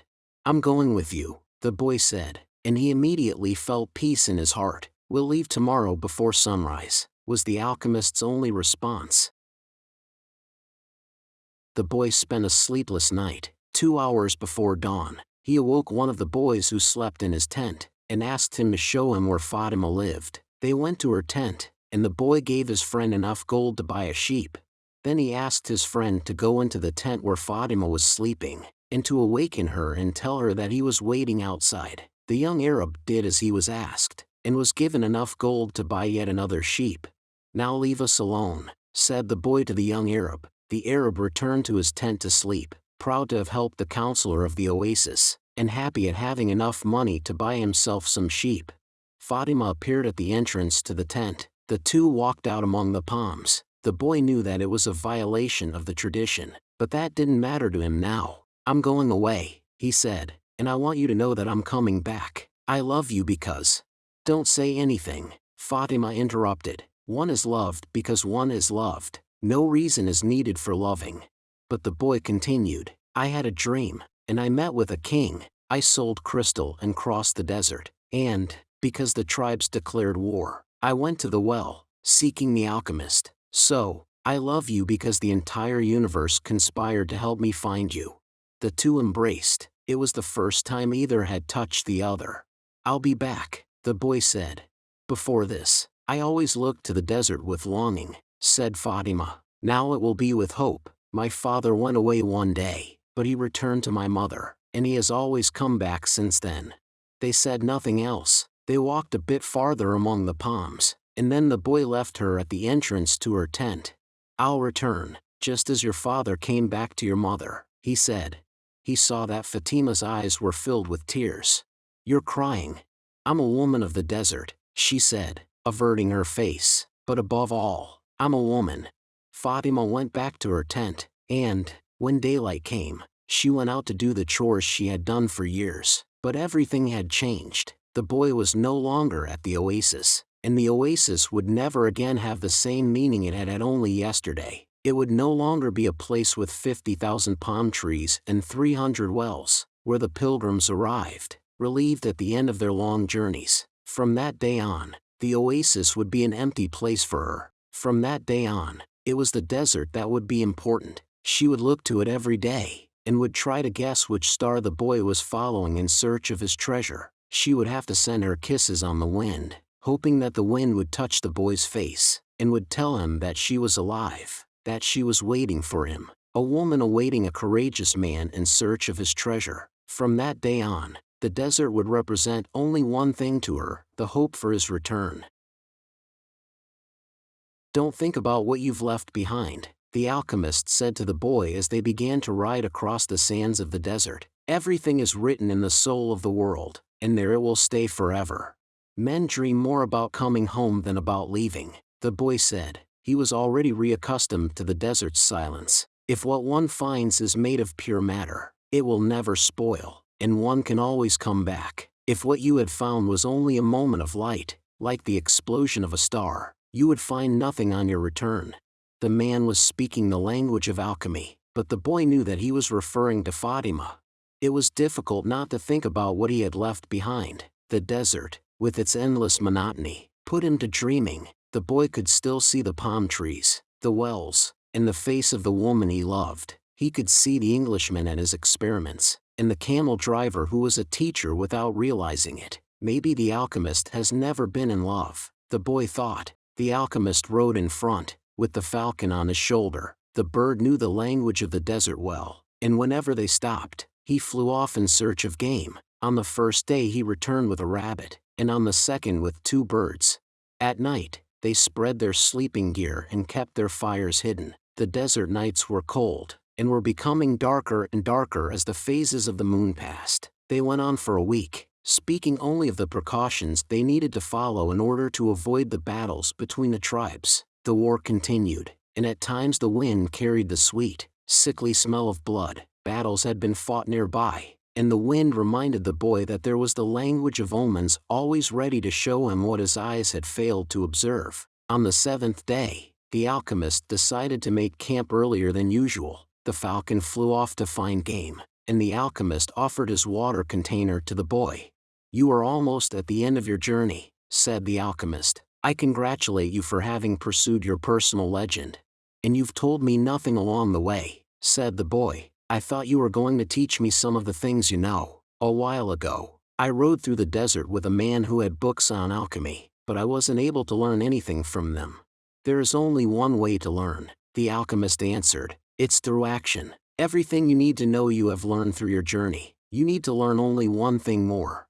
The boy wanted to know what that was, but the alchemist was searching the horizon, looking for the falcon. "Why are you called the alchemist?" "Because that's what I am." "And what went wrong when other alchemists tried to make gold and were unable to do so?" "They were looking only for gold," his companion answered. "They were seeking the treasure of their personal legend, without wanting actually to live out the personal legend." "What is it that I still need to know?" the boy asked. But the alchemist continued to look to the horizon, and finally the falcon returned with their meal. They dug a hole and lit their fire in it, so that the light of the flames would not be seen. "I'm an alchemist simply because I'm an alchemist," he said, as he prepared the meal. "I learned the science from my grandfather, who learned from his father, and so on, back to the creation of the world. In those times, the master work could be written simply on an emerald, but men began to reject simple things, and to write tracts, interpretations, and philosophical studies. They also began to feel that they knew a better way than others had. Yet the emerald tablet is still alive today." "What was written on the emerald tablet?" the boy wanted to know. The alchemist began to draw in the sand, and completed his drawing in less than 5 minutes. As he drew, the boy thought of the old king, in the plaza where they had met that day. It seemed as if it had taken place years and years ago. "This is what was written on the emerald tablet," said the alchemist. When he had finished, the boy tried to read what was written in the sand. "It's a code," said the boy, a bit disappointed. "It looks like what I saw in the Englishman's books." "No," the alchemist answered. "It's like the flight of those 2 hawks. It can't be understood by reason alone. The emerald tablet is a direct passage to the soul of the world. The wise men understood that this natural world is only an image and a copy of paradise. The existence of this world is simply a guarantee that there exists a world that is perfect. God created the world so that, through its visible objects, men could understand his spiritual teachings and the marvels of his wisdom. That's what I mean by action." "Should I understand the emerald tablet?" the boy asked. "Perhaps. If you were in a laboratory of alchemy, this would be the right time to study the best way to understand the emerald tablet. But you are in the desert, so immerse yourself in it. The desert will give you an understanding of the world. In fact, anything on the face of the earth will do that. You don't even have to understand the desert. All you have to do is contemplate a simple grain of sand, and you will see in it all the marvels of creation." "How do I immerse myself in the desert?" "Listen to your heart. It knows all things, because it came from the soul of the world, and it will one day return there." They crossed the desert for another 2 days in silence. The alchemist had become much more cautious, because they were approaching the area where the most violent battles were being waged. As they moved along, the boy tried to listen to his heart. It was not easy to do. In earlier times, his heart had always been ready to tell its story, but lately that wasn't true. There had been times when his heart spent hours telling of its sadness, and at other times it became so emotional over the desert sunrise that the boy had to hide his tears. His heart beat fastest when it spoke to the boy of treasure, and more slowly when the boy stared entranced at the endless horizons of the desert. But his heart was never quiet. Even when the boy and the alchemist had fallen into silence. "Why do we have to listen to our hearts?" the boy asked, when they had made camp that day. "Because, wherever your heart is, that is where you'll find your treasure." "But my heart is agitated," the boy said. "It has its dreams, it gets emotional, and it's become passionate over a woman of the desert. It asks things of me, and it keeps me from sleeping many nights, when I'm thinking about her." "Well, that's good. Your heart is alive. Keep listening to what it has to say." During the next 3 days, the two travelers passed by a number of armed tribesmen, and saw others on the horizon. The boy's heart began to speak of fear. It told him stories it had heard from the soul of the world, stories of men who sought to find their treasure and never succeeded. Sometimes it frightened the boy with the idea that he might not find his treasure, or that he might die there in the desert. At other times, it told the boy that it was satisfied, it had found love and riches. "My heart is a traitor," the boy said to the alchemist, when they had paused to rest the horses. "It doesn't want me to go on." "That makes sense," the alchemist answered. "Naturally it's afraid that, in pursuing your dream, you might lose everything you've won." "Well, then, why should I listen to my heart?" "Because you will never again be able to keep it quiet. Even if you pretend not to have heard what it tells you, it will always be there inside you, repeating to you what you're thinking about life and about the world." "You mean I should listen, even if it's treasonous?" "Treason is a blow that comes unexpectedly. If you know your heart well, it will never be able to do that to you, because you'll know its dreams and wishes, and will know how to deal with them. You will never be able to escape from your heart, so it's better to listen to what it has to say. That way, you'll never have to fear an unanticipated blow." The boy continued to listen to his heart as they crossed the desert. He came to understand its dodges and tricks, and to accept it as it was. He lost his fear, and forgot about his need to go back to the oasis, because, one afternoon, his heart told him that it was happy. "Even though I complain sometimes," it said, "it's because I'm the heart of a person, and people's hearts are that way. People are afraid to pursue their most important dreams, because they feel that they don't deserve them, or that they'll be unable to achieve them. Their hearts, become fearful just thinking of loved ones who go away forever, or of moments that could have been good but weren't, or of treasures that might have been found but were forever hidden in the sands. Because, when these things happen, we suffer terribly. My heart is afraid that it will have to suffer," the boy told the alchemist one night as they looked up at the moonless sky. "Tell your heart that the fear of suffering is worse than the suffering itself, and that no heart has ever suffered when it goes in search of its dreams, because every second of the search is a second's encounter with God and with eternity. Every second of the search is an encounter with God," the boy told his heart. "When I have been truly searching for my treasure, every day has been luminous, because I've known that every hour was a part of the dream that I would find it. When I have been truly searching for my treasure, I've discovered things along the way that I never would have seen had I not had the courage to try things that seemed impossible for a shepherd to achieve."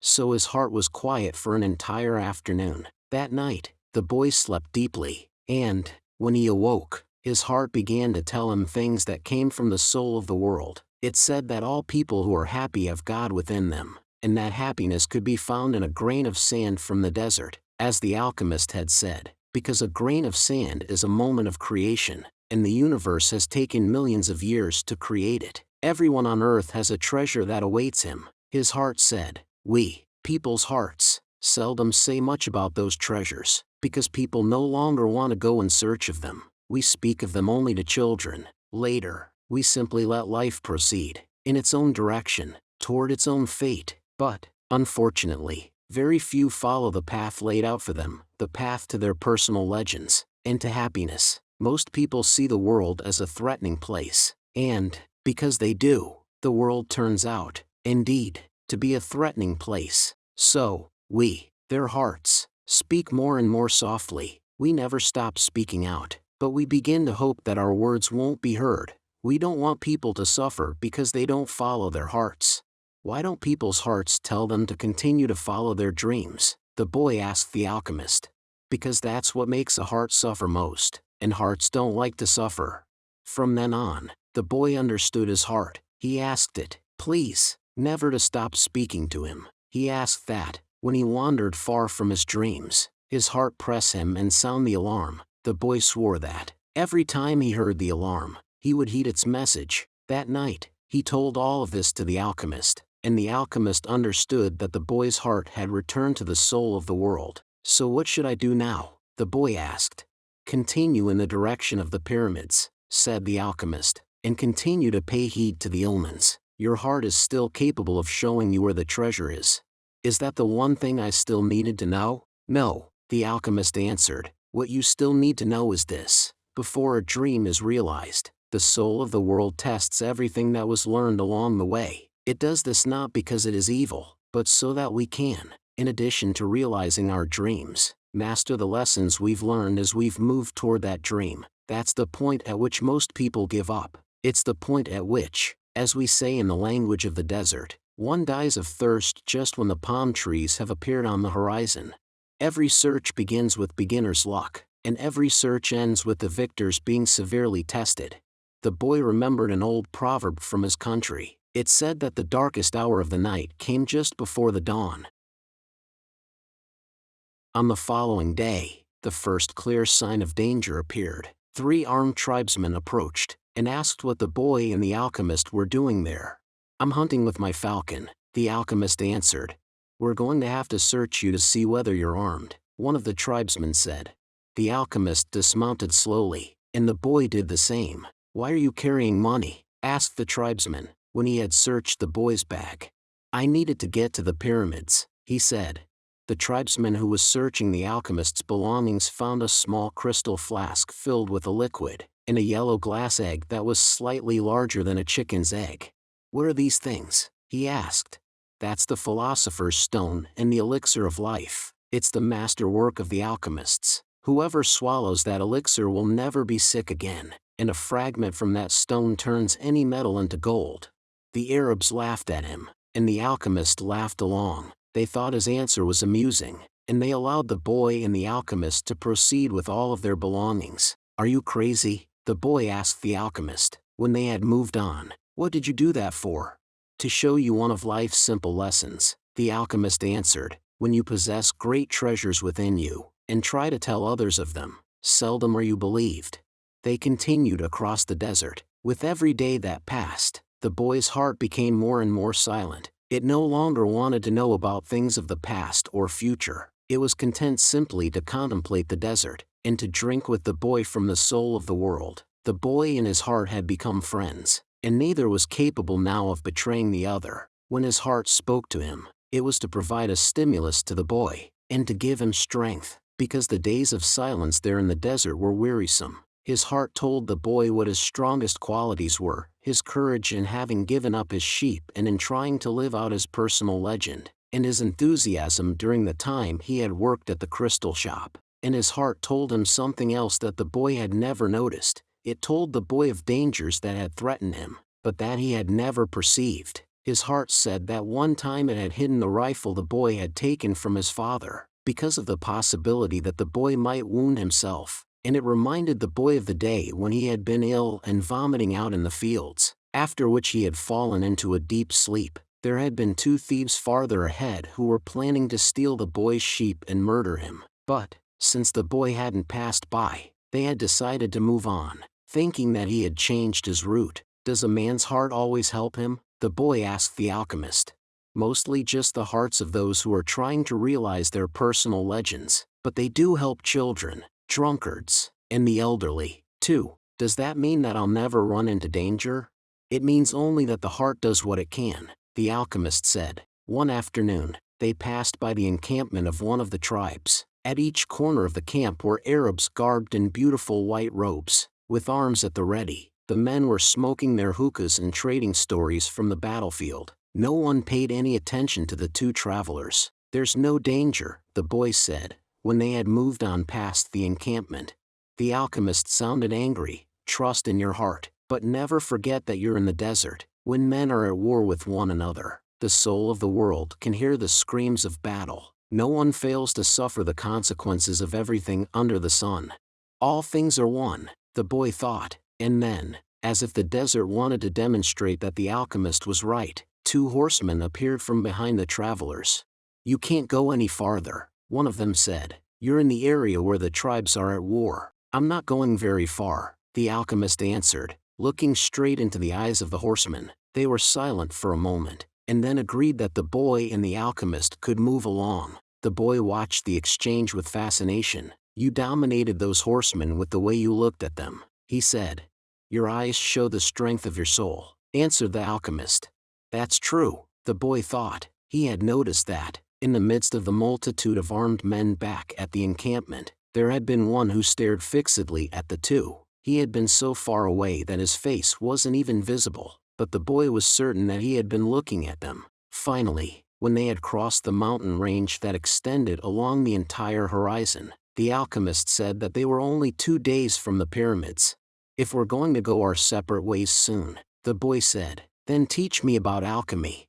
You already know about alchemy. It is about penetrating to the soul of the world, and discovering the treasure that has been reserved for you. No, that's not what I mean. I'm talking about transforming lead into gold. The alchemist fell as silent as the desert, and answered the boy only after they had stopped to eat. Everything in the universe evolved, he said, and, for wise men, gold is the metal that evolved the furthest. Don't ask me why. I don't know why. I just know that the tradition is always right. Men have never understood the words of the wise. So gold, instead of being seen as a symbol of evolution, became the basis for conflict. There are many languages spoken by things, the boy said. There was a time when, for me, a camel's whinnying was nothing more than whinnying. Then it became a signal of danger, and, finally, it became just a whinny again. But then he stopped. The alchemist probably already knew all that. I have known true alchemists, the alchemist continued. They locked themselves in their laboratories, and tried to evolve, as gold had, and they found the philosopher's stone, because they understood that when something evolves, everything around that thing evolves as well. Others stumbled upon the stone by accident. They already had the gift, and their souls were readier for such things than the souls of others. But they don't count, they're quite rare. And then there were the others, who were interested only in gold. They never found the secret. They forgot that lead, copper, and iron have their own personal legends to fulfill, and anyone who interferes with the personal legend of another thing never will discover his own. The alchemist's words echoed out like a curse. He reached over and picked up a shell from the ground. This desert was once a sea, he said. I noticed that, the boy answered. The alchemist told the boy to place the shell over his ear. He had done that many times when he was a child, and had heard the sound of the sea. The sea has lived on in this shell, because that's its personal legend, and it will never cease doing so until the desert is once again covered by water. They mounted their horses, and rode out in the direction of the pyramids of Egypt. The sun was setting when the boy's heart sounded a danger signal. They were surrounded by gigantic dunes, and the boy looked at the alchemist to see whether he had sensed anything, but he appeared to be unaware of any danger. 5 minutes later, the boy saw 2 horsemen waiting ahead of them. Before he could say anything to the alchemist, the 2 horsemen had become 10, and then 100, and then they were everywhere in the dunes. They were tribesmen dressed in blue, with black rings surrounding their turbans. Their faces were hidden behind blue veils, with only their eyes showing. Even from a distance, their eyes conveyed the strength of their souls, and their eyes spoke of death. The 2 were taken to a nearby military camp. A soldier shoved the boy and the alchemist into a tent where the chief was holding a meeting with his staff. These are the spies, said one of the men. We're just travelers, the alchemist answered. You were seen at the enemy camp 3 days ago, and you were talking with one of the troops there. I'm just a man who wanders the desert and knows the stars, said the alchemist. I have no information about troops or about the movement of the tribes. I was simply acting as a guide for my friend here.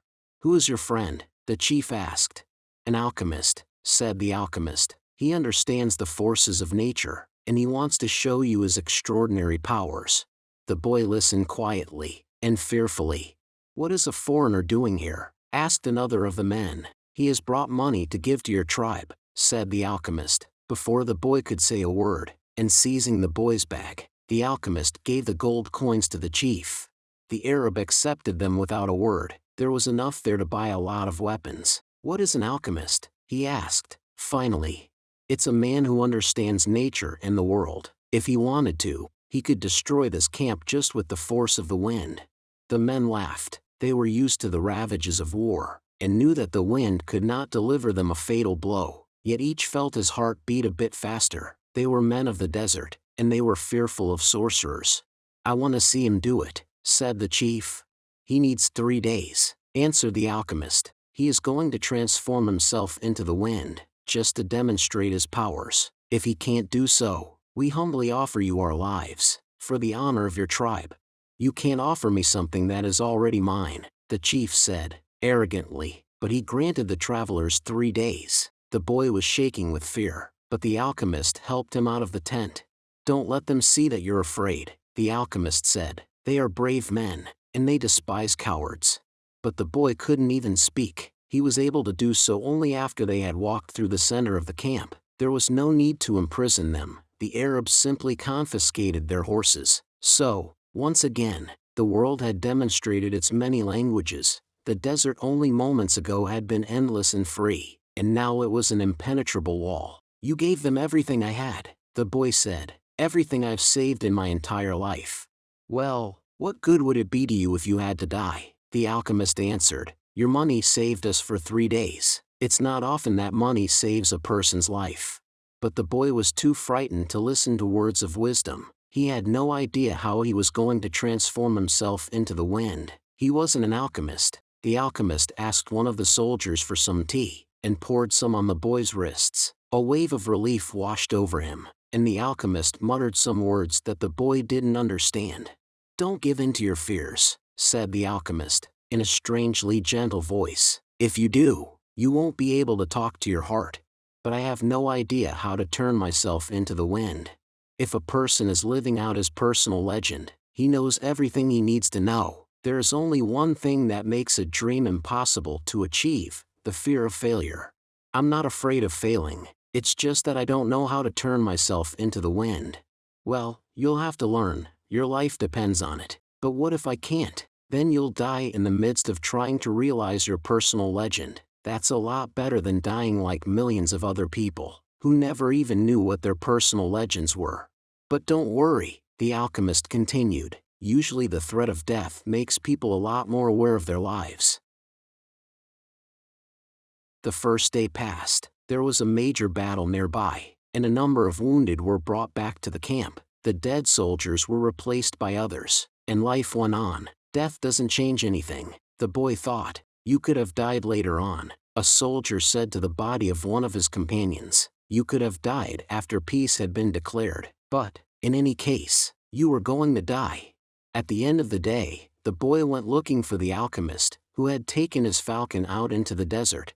"I still have no idea how to turn myself into the wind," the boy repeated. "Remember what I told you, the world is only the visible aspect of God, and that what alchemy does is to bring spiritual perfection into contact with the material plane." "What are you doing?" "Feeding my falcon. If I'm not able to turn myself into the wind, we're going to die," the boy said. "Why feed your falcon? You're the one who may die," the alchemist said. "I already know how to turn myself into the wind."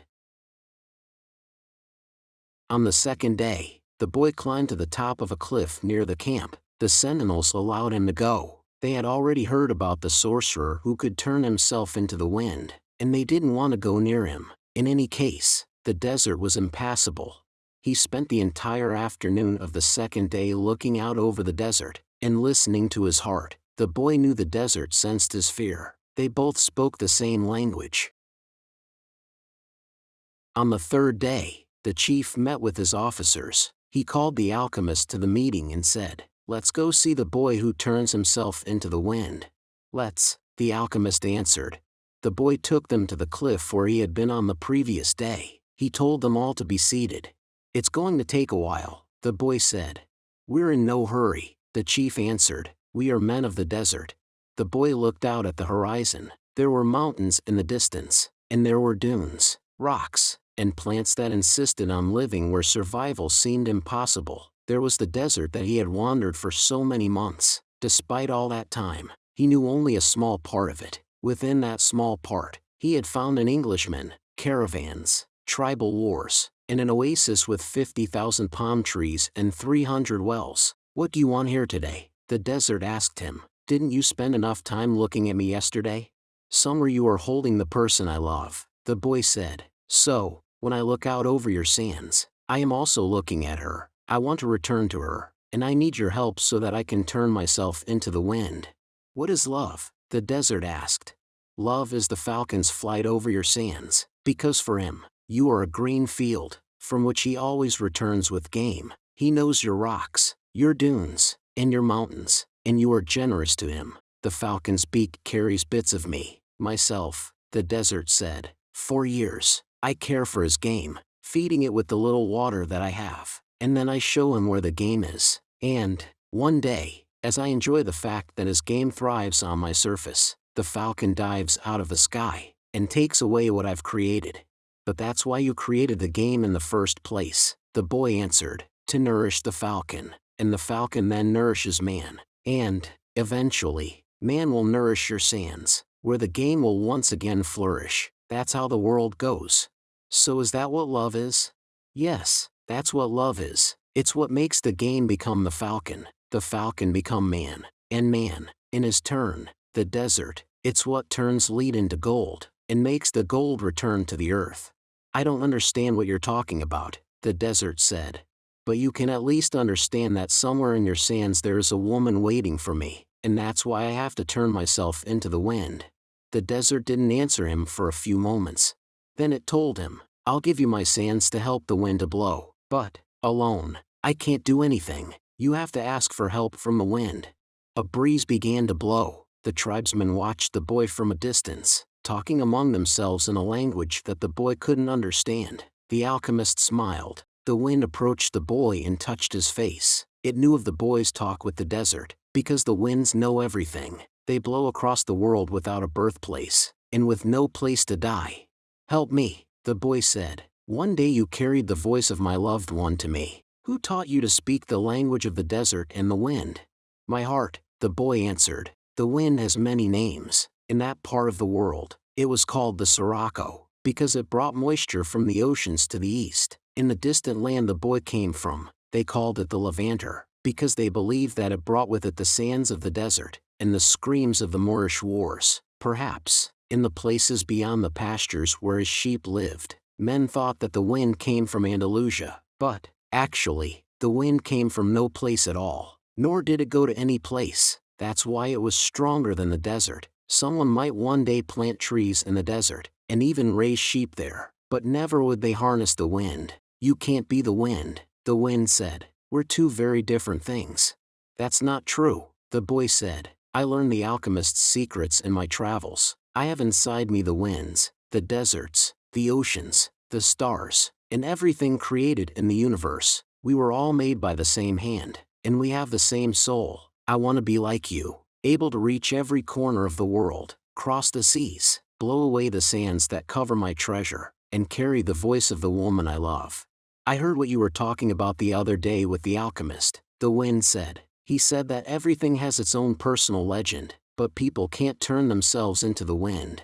Just teach me to be the wind for a few moments, the boy said, so you and I can talk about the limitless possibilities of people and the winds. The wind's curiosity was aroused, something that had never happened before. It wanted to talk about those things, but it didn't know how to turn a man into the wind. And look how many things the wind already knew how to do. It created deserts, sank ships, felled entire forests, and blew through cities filled with music and strange noises. It felt that it had no limits, yet here was a boy saying that there were other things the wind should be able to do. This is what we call love, the boy said, seeing that the wind was close to granting what he requested. When you are loved, you can do anything in creation. When you are loved, there's no need at all to understand what's happening, because everything happens within you, and even men can turn themselves into the wind, as long as the wind helps, of course. The wind was a proud being, and it was becoming irritated with what the boy was saying. It commenced to blow harder, raising the desert sands, but finally it had to recognize that, even making its way around the world, it didn't know how to turn a man into the wind, and it knew nothing about love. In my travels around the world, I've often seen people speaking of love and looking toward the heavens, the wind said, furious at having to acknowledge its own limitations. Maybe it's better to ask heaven. Well then, help me do that, the boy said. Fill this place with a sandstorm so strong that it blots out the sun. Then I can look to heaven without blinding myself. So the wind blew with all its strength, and the sky was filled with sand. The sun was turned into a golden disk. At the camp, it was difficult to see anything. The men of the desert were already familiar with that wind. They called it the Simum, and it was worse than a storm at sea. Their horses cried out, and all their weapons were filled with sand. On the heights, one of the commanders turned to the chief and said, "Maybe we had better end this." They could barely see the boy. Their faces were covered with the blue cloths, and their eyes showed fear. "Let's stop this," another commander said. "I want to see the greatness of Allah," the chief said, with respect. "I want to see how a man turns himself into the wind." But he made a mental note of the names of the two men who had expressed their fear. As soon as the wind stopped, he was going to remove them from their commands, because true men of the desert are not afraid. "The wind told me that you know about love," the boy said to the sun. "If you know about love, you must also know about the soul of the world, because it's made of love." "From where I am," the sun said, "I can see the soul of the world. It communicates with my soul, and together we cause the plants to grow and the sheep to seek out shade. From where I am, and I'm a long way from the earth, I learned how to love. I know that if I came even a little bit closer to the earth, everything there would die, and the soul of the world would no longer exist. So we contemplate each other, and we want each other, and I give it life and warmth, and it gives me my reason for living." "So you know about love," the boy said. "And I know the soul of the world, because we have talked at great length to each other during this endless trip through the universe. It tells me that its greatest problem is that, up until now, only the minerals and vegetables understand that all things are one, that there's no need for iron to be the same as copper, or copper the same as gold. Each performs its own exact function as a unique being, and everything would be a symphony of peace if the hand that wrote all this had stopped on the 5th day of creation. But there was a 6th day," the sun went on. "You are wise, because you observe everything from a distance," the boy said, "but you don't know about love. If there hadn't been a 6th day, man would not exist. Copper would always be just copper, and lead just lead. It's true that everything has its personal legend, but one day that personal legend will be realized. So each thing has to transform itself into something better, and to acquire a new personal legend, until, someday, the soul of the world becomes one thing only."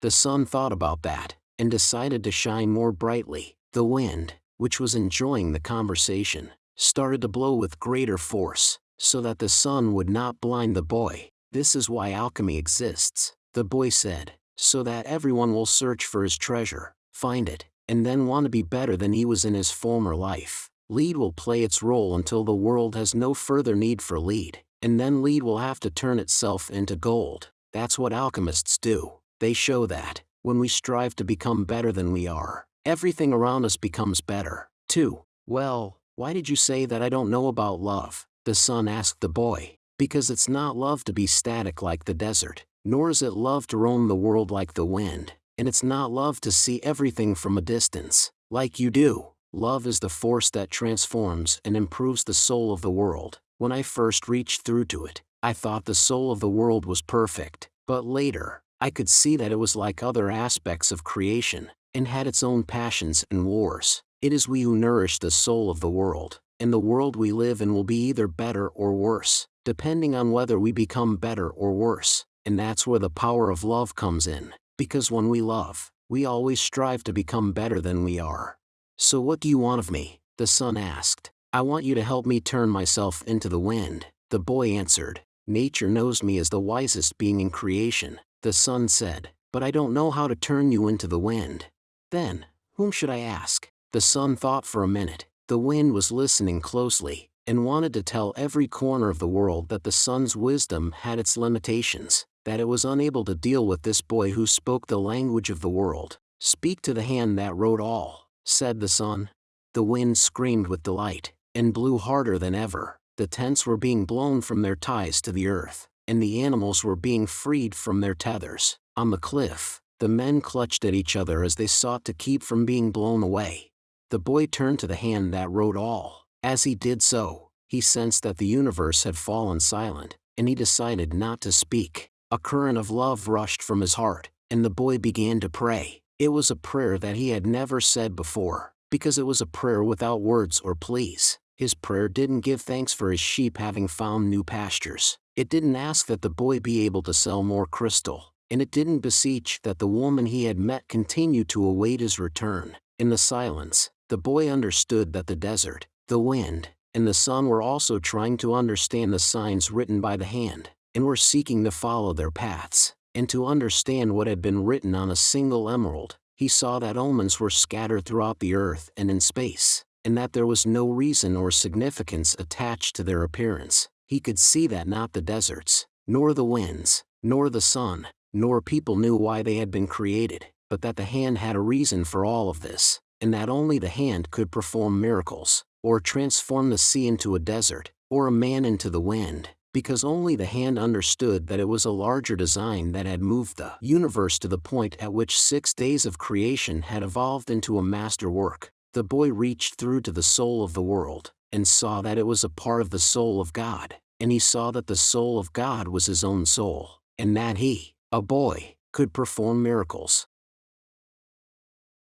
The simum blew that day as it had never blown before. For generations thereafter, the Arabs recounted the legend of a boy who had turned himself into the wind, almost destroying a military camp, in defiance of the most powerful chief in the desert. When the simum ceased to blow, everyone looked to the place where the boy had been, but he was no longer there. He was standing next to a sand-covered sentinel, on the far side of the camp. The men were terrified at his sorcery, but there were 2 people who were smiling: the alchemist, because he had found his perfect disciple, and the chief, because that disciple had understood the glory of God. The following day, the general bade the boy and the alchemist farewell, and provided them with an escort party to accompany them as far as they chose. They rode for the entire day. Toward the end of the afternoon, they came upon a Coptic monastery. The alchemist dismounted, and told the escorts they could return to the camp. "From here on, you will be alone," the alchemist said. "You are only 3 hours from the pyramids." "Thank you," said the boy.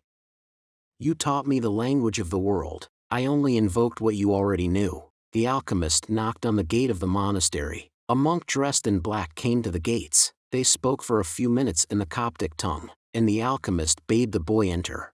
"I asked him to let me use the kitchen for a while." The alchemist smiled. They went to the kitchen at the back of the monastery. The alchemist lighted the fire, and the monk brought him some lead, which the alchemist placed in an iron pan. When the lead had become liquid, the alchemist took from his pouch the strange yellow egg. He scraped from it a sliver as thin as a hair, wrapped it in wax, and added it to the pan in which the lead had melted. The mixture took on a reddish color, almost the color of blood. The alchemist removed the pan from the fire, and set it aside to cool. As he did so, he talked with the monk about the tribal wars. "I think they're going to last for a long time," he said to the monk. The monk was irritated. The caravans had been stopped at Giza for some time, waiting for the wars to end. "But God's will be done," the monk said. "Exactly," answered the alchemist. When the pan had cooled, the monk and the boy looked at it, dazzled. The lead had dried into the shape of the pan, but it was no longer lead. It was gold. "Will I learn to do that someday?" the boy asked. "This was my personal legend, not yours," the alchemist answered, "but I wanted to show you that it was possible." They returned to the gates of the monastery. There, the alchemist separated the disc into 4 parts. "This is for you," he said, holding one of the parts out to the monk. "It's for your generosity to the pilgrims." "But this payment goes well beyond my generosity," the monk responded. "Don't say that again. Life might be listening, and give you less the next time." The alchemist turned to the boy. "This is for you, to make up for what you gave to the general." The boy was about to say that it was much more than he had given the general, but he kept quiet, because he had heard what the alchemist said to the monk. "And this is for me," said the alchemist, keeping one of the parts, "because I have to return to the desert, where there are tribal wars." He took the 4th part and handed it to the monk. "This is for the boy, if he ever needs it." But I'm going in search of my treasure, the boy said. I'm very close to it now, and I'm certain you'll find it, the alchemist said. Then why this?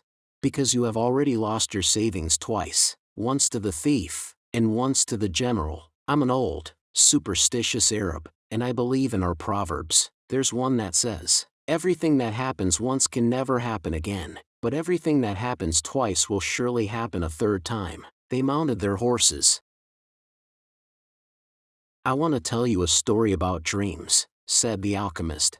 The boy brought his horse closer. In ancient Rome, at the time of Emperor Tiberius, there lived a good man who had 2 sons. One was in the military, and had been sent to the most distant regions of the empire. The other son was a poet, and delighted all of Rome with his beautiful verses. One night, the father had a dream. An angel appeared to him, and told him that the words of one of his sons would be learned and repeated throughout the world for all generations to come. The father woke from his dream grateful and crying, because life was generous, and had revealed to him something any father would be proud to know. Shortly thereafter, the father died as he tried to save a child who was about to be crushed by the wheels of a chariot. Since he had lived his entire life in a manner that was correct and fair, he went directly to heaven, where he met the angel that had appeared in his dream.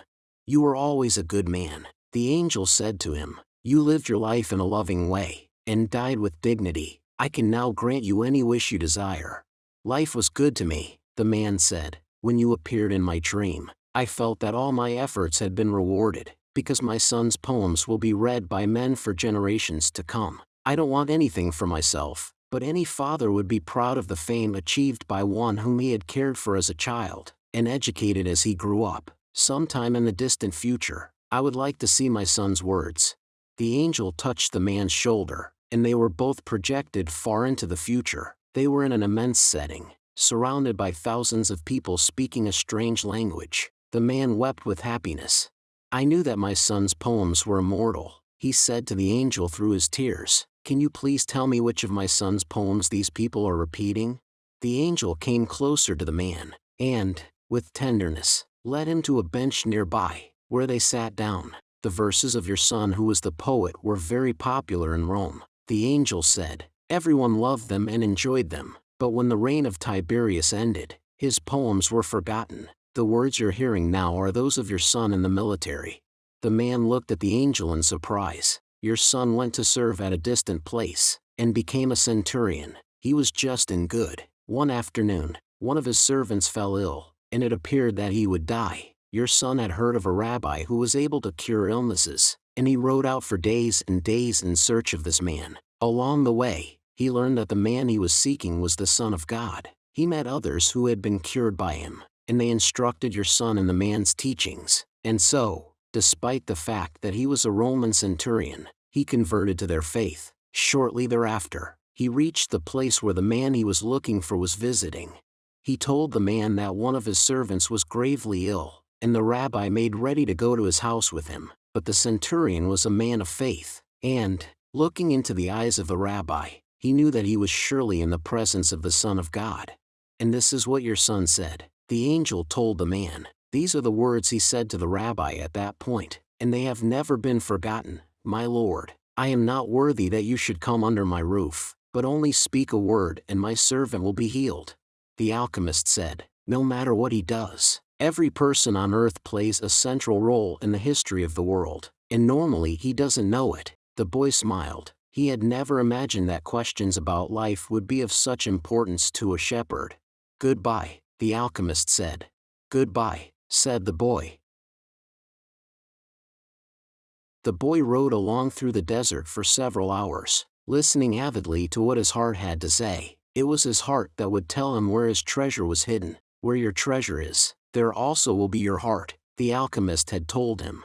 But his heart was speaking of other things. With pride, it told the story of a shepherd who had left his flock to follow a dream he had on 2 different occasions. It told of personal legend, and of the many men who had wandered in search of distant lands or beautiful women, confronting the people of their times with their preconceived notions. It spoke of journeys, discoveries, books, and change. As he was about to climb yet another dune, his heart whispered, be aware of the place where you are brought to tears. That's where I am. and that's where your treasure is." The boy climbed the dune slowly. A full moon rose again in the starry sky. It had been a month since he had set forth from the oasis. The moonlight cast shadows through the dunes, creating the appearance of a rolling sea. It reminded the boy of the day when that horse had reared in the desert, and he had come to know the alchemist. And the moon fell on the desert's silence, and on a man's journey in search of treasure. When he reached the top of the dune, his heart leapt. There, illuminated by the light of the moon and the brightness of the desert, stood the solemn and majestic pyramids of Egypt.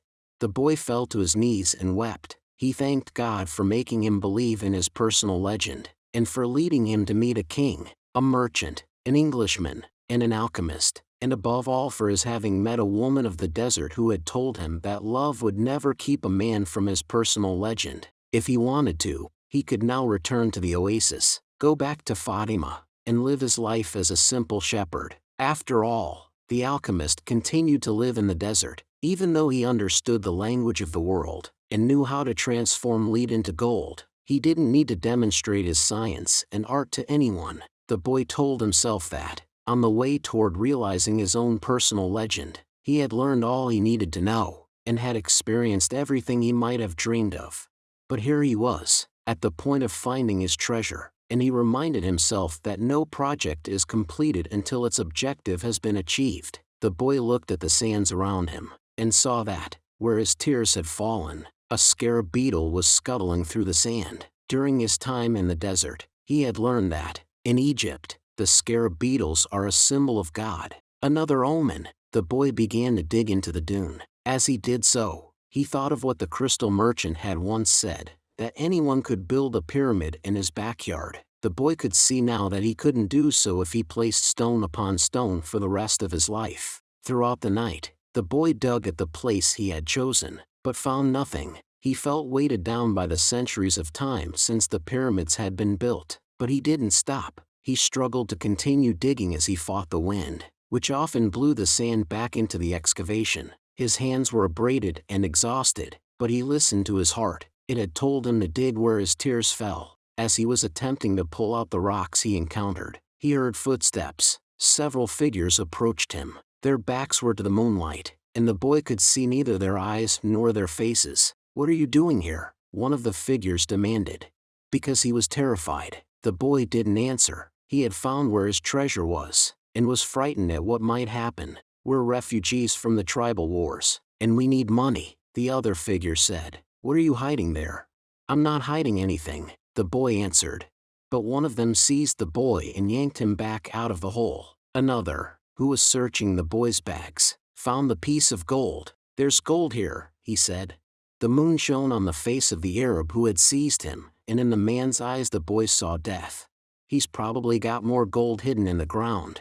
They made the boy continue digging, but he found nothing. As the sun rose, the men began to beat the boy. He was bruised and bleeding, his clothing was torn to shreds, and he felt that death was near. "What good is money to you if you're going to die? It's not often that money can save someone's life," the alchemist had said. Finally, the boy screamed at the men, "I'm digging for treasure," and, although his mouth was bleeding and swollen, he told his attackers that he had twice dreamed of a treasure hidden near the pyramids of Egypt. The man who appeared to be the leader of the group spoke to one of the others. "Leave him. He doesn't have anything else. He must have stolen this gold." The boy fell to the sand, nearly unconscious. The leader shook him and said, "We're leaving." But before they left, he came back to the boy and said, "You're not going to die. You'll live, and you'll learn that a man shouldn't be so stupid." 2 years ago, right here on this spot, I had a recurrent dream. 2. I dreamed that I should travel to the fields of Spain and look for a ruined church where shepherds and their sheep slept. In my dream, there was a sycamore growing out of the ruins of the sacristy, and I was told that, if I dug at the roots of the sycamore, I would find a hidden treasure. But I'm not so stupid as to cross an entire desert just because of a recurrent dream. And they disappeared. The boy stood up shakily, and looked once more at the pyramids. They seemed to laugh at him, and he laughed back, his heart bursting with joy, because now he knew where his treasure was. Epilogue. The boy reached the small, abandoned church just as night was falling. The sycamore was still there in the sacristy, and the stars could still be seen through the half-destroyed roof. He remembered the time he had been there with his sheep. It had been a peaceful night, except for the dream.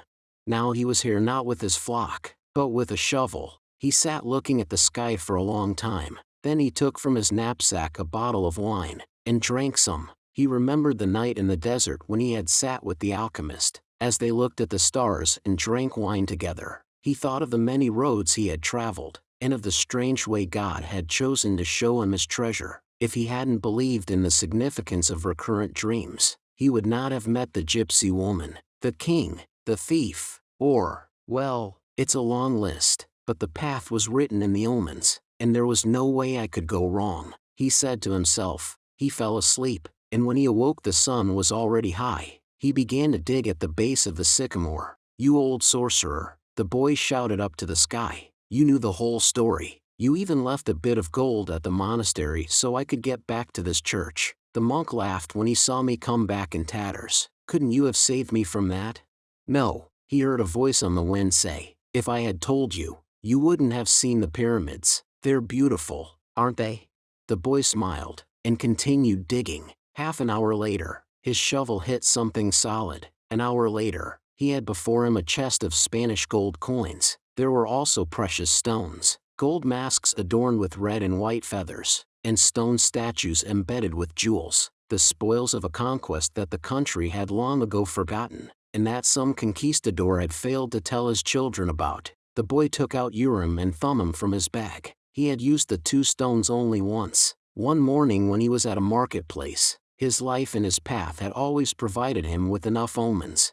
He placed Urim and Thummim in the chest. They were also a part of his new treasure, because they were a reminder of the old king, whom he would never see again. It's true, life really is generous to those who pursue their personal legend, the boy thought. Then he remembered that he had to get to Tarifa so he could give 1/10 of his treasure to the gypsy woman, as he had promised. Those gypsies are really smart, he thought. Maybe it was because they moved around so much. The wind began to blow again. It was the levanter, the wind that came from Africa. It didn't bring with it the smell of the desert, nor the threat of Moorish invasion. Instead, it brought the scent of a perfume he knew well, and the touch of a kiss that came from far away. Slowly, slowly, until it rested on his lips. The boy smiled. It was the first time she had done that. "I'm coming, Fatima,"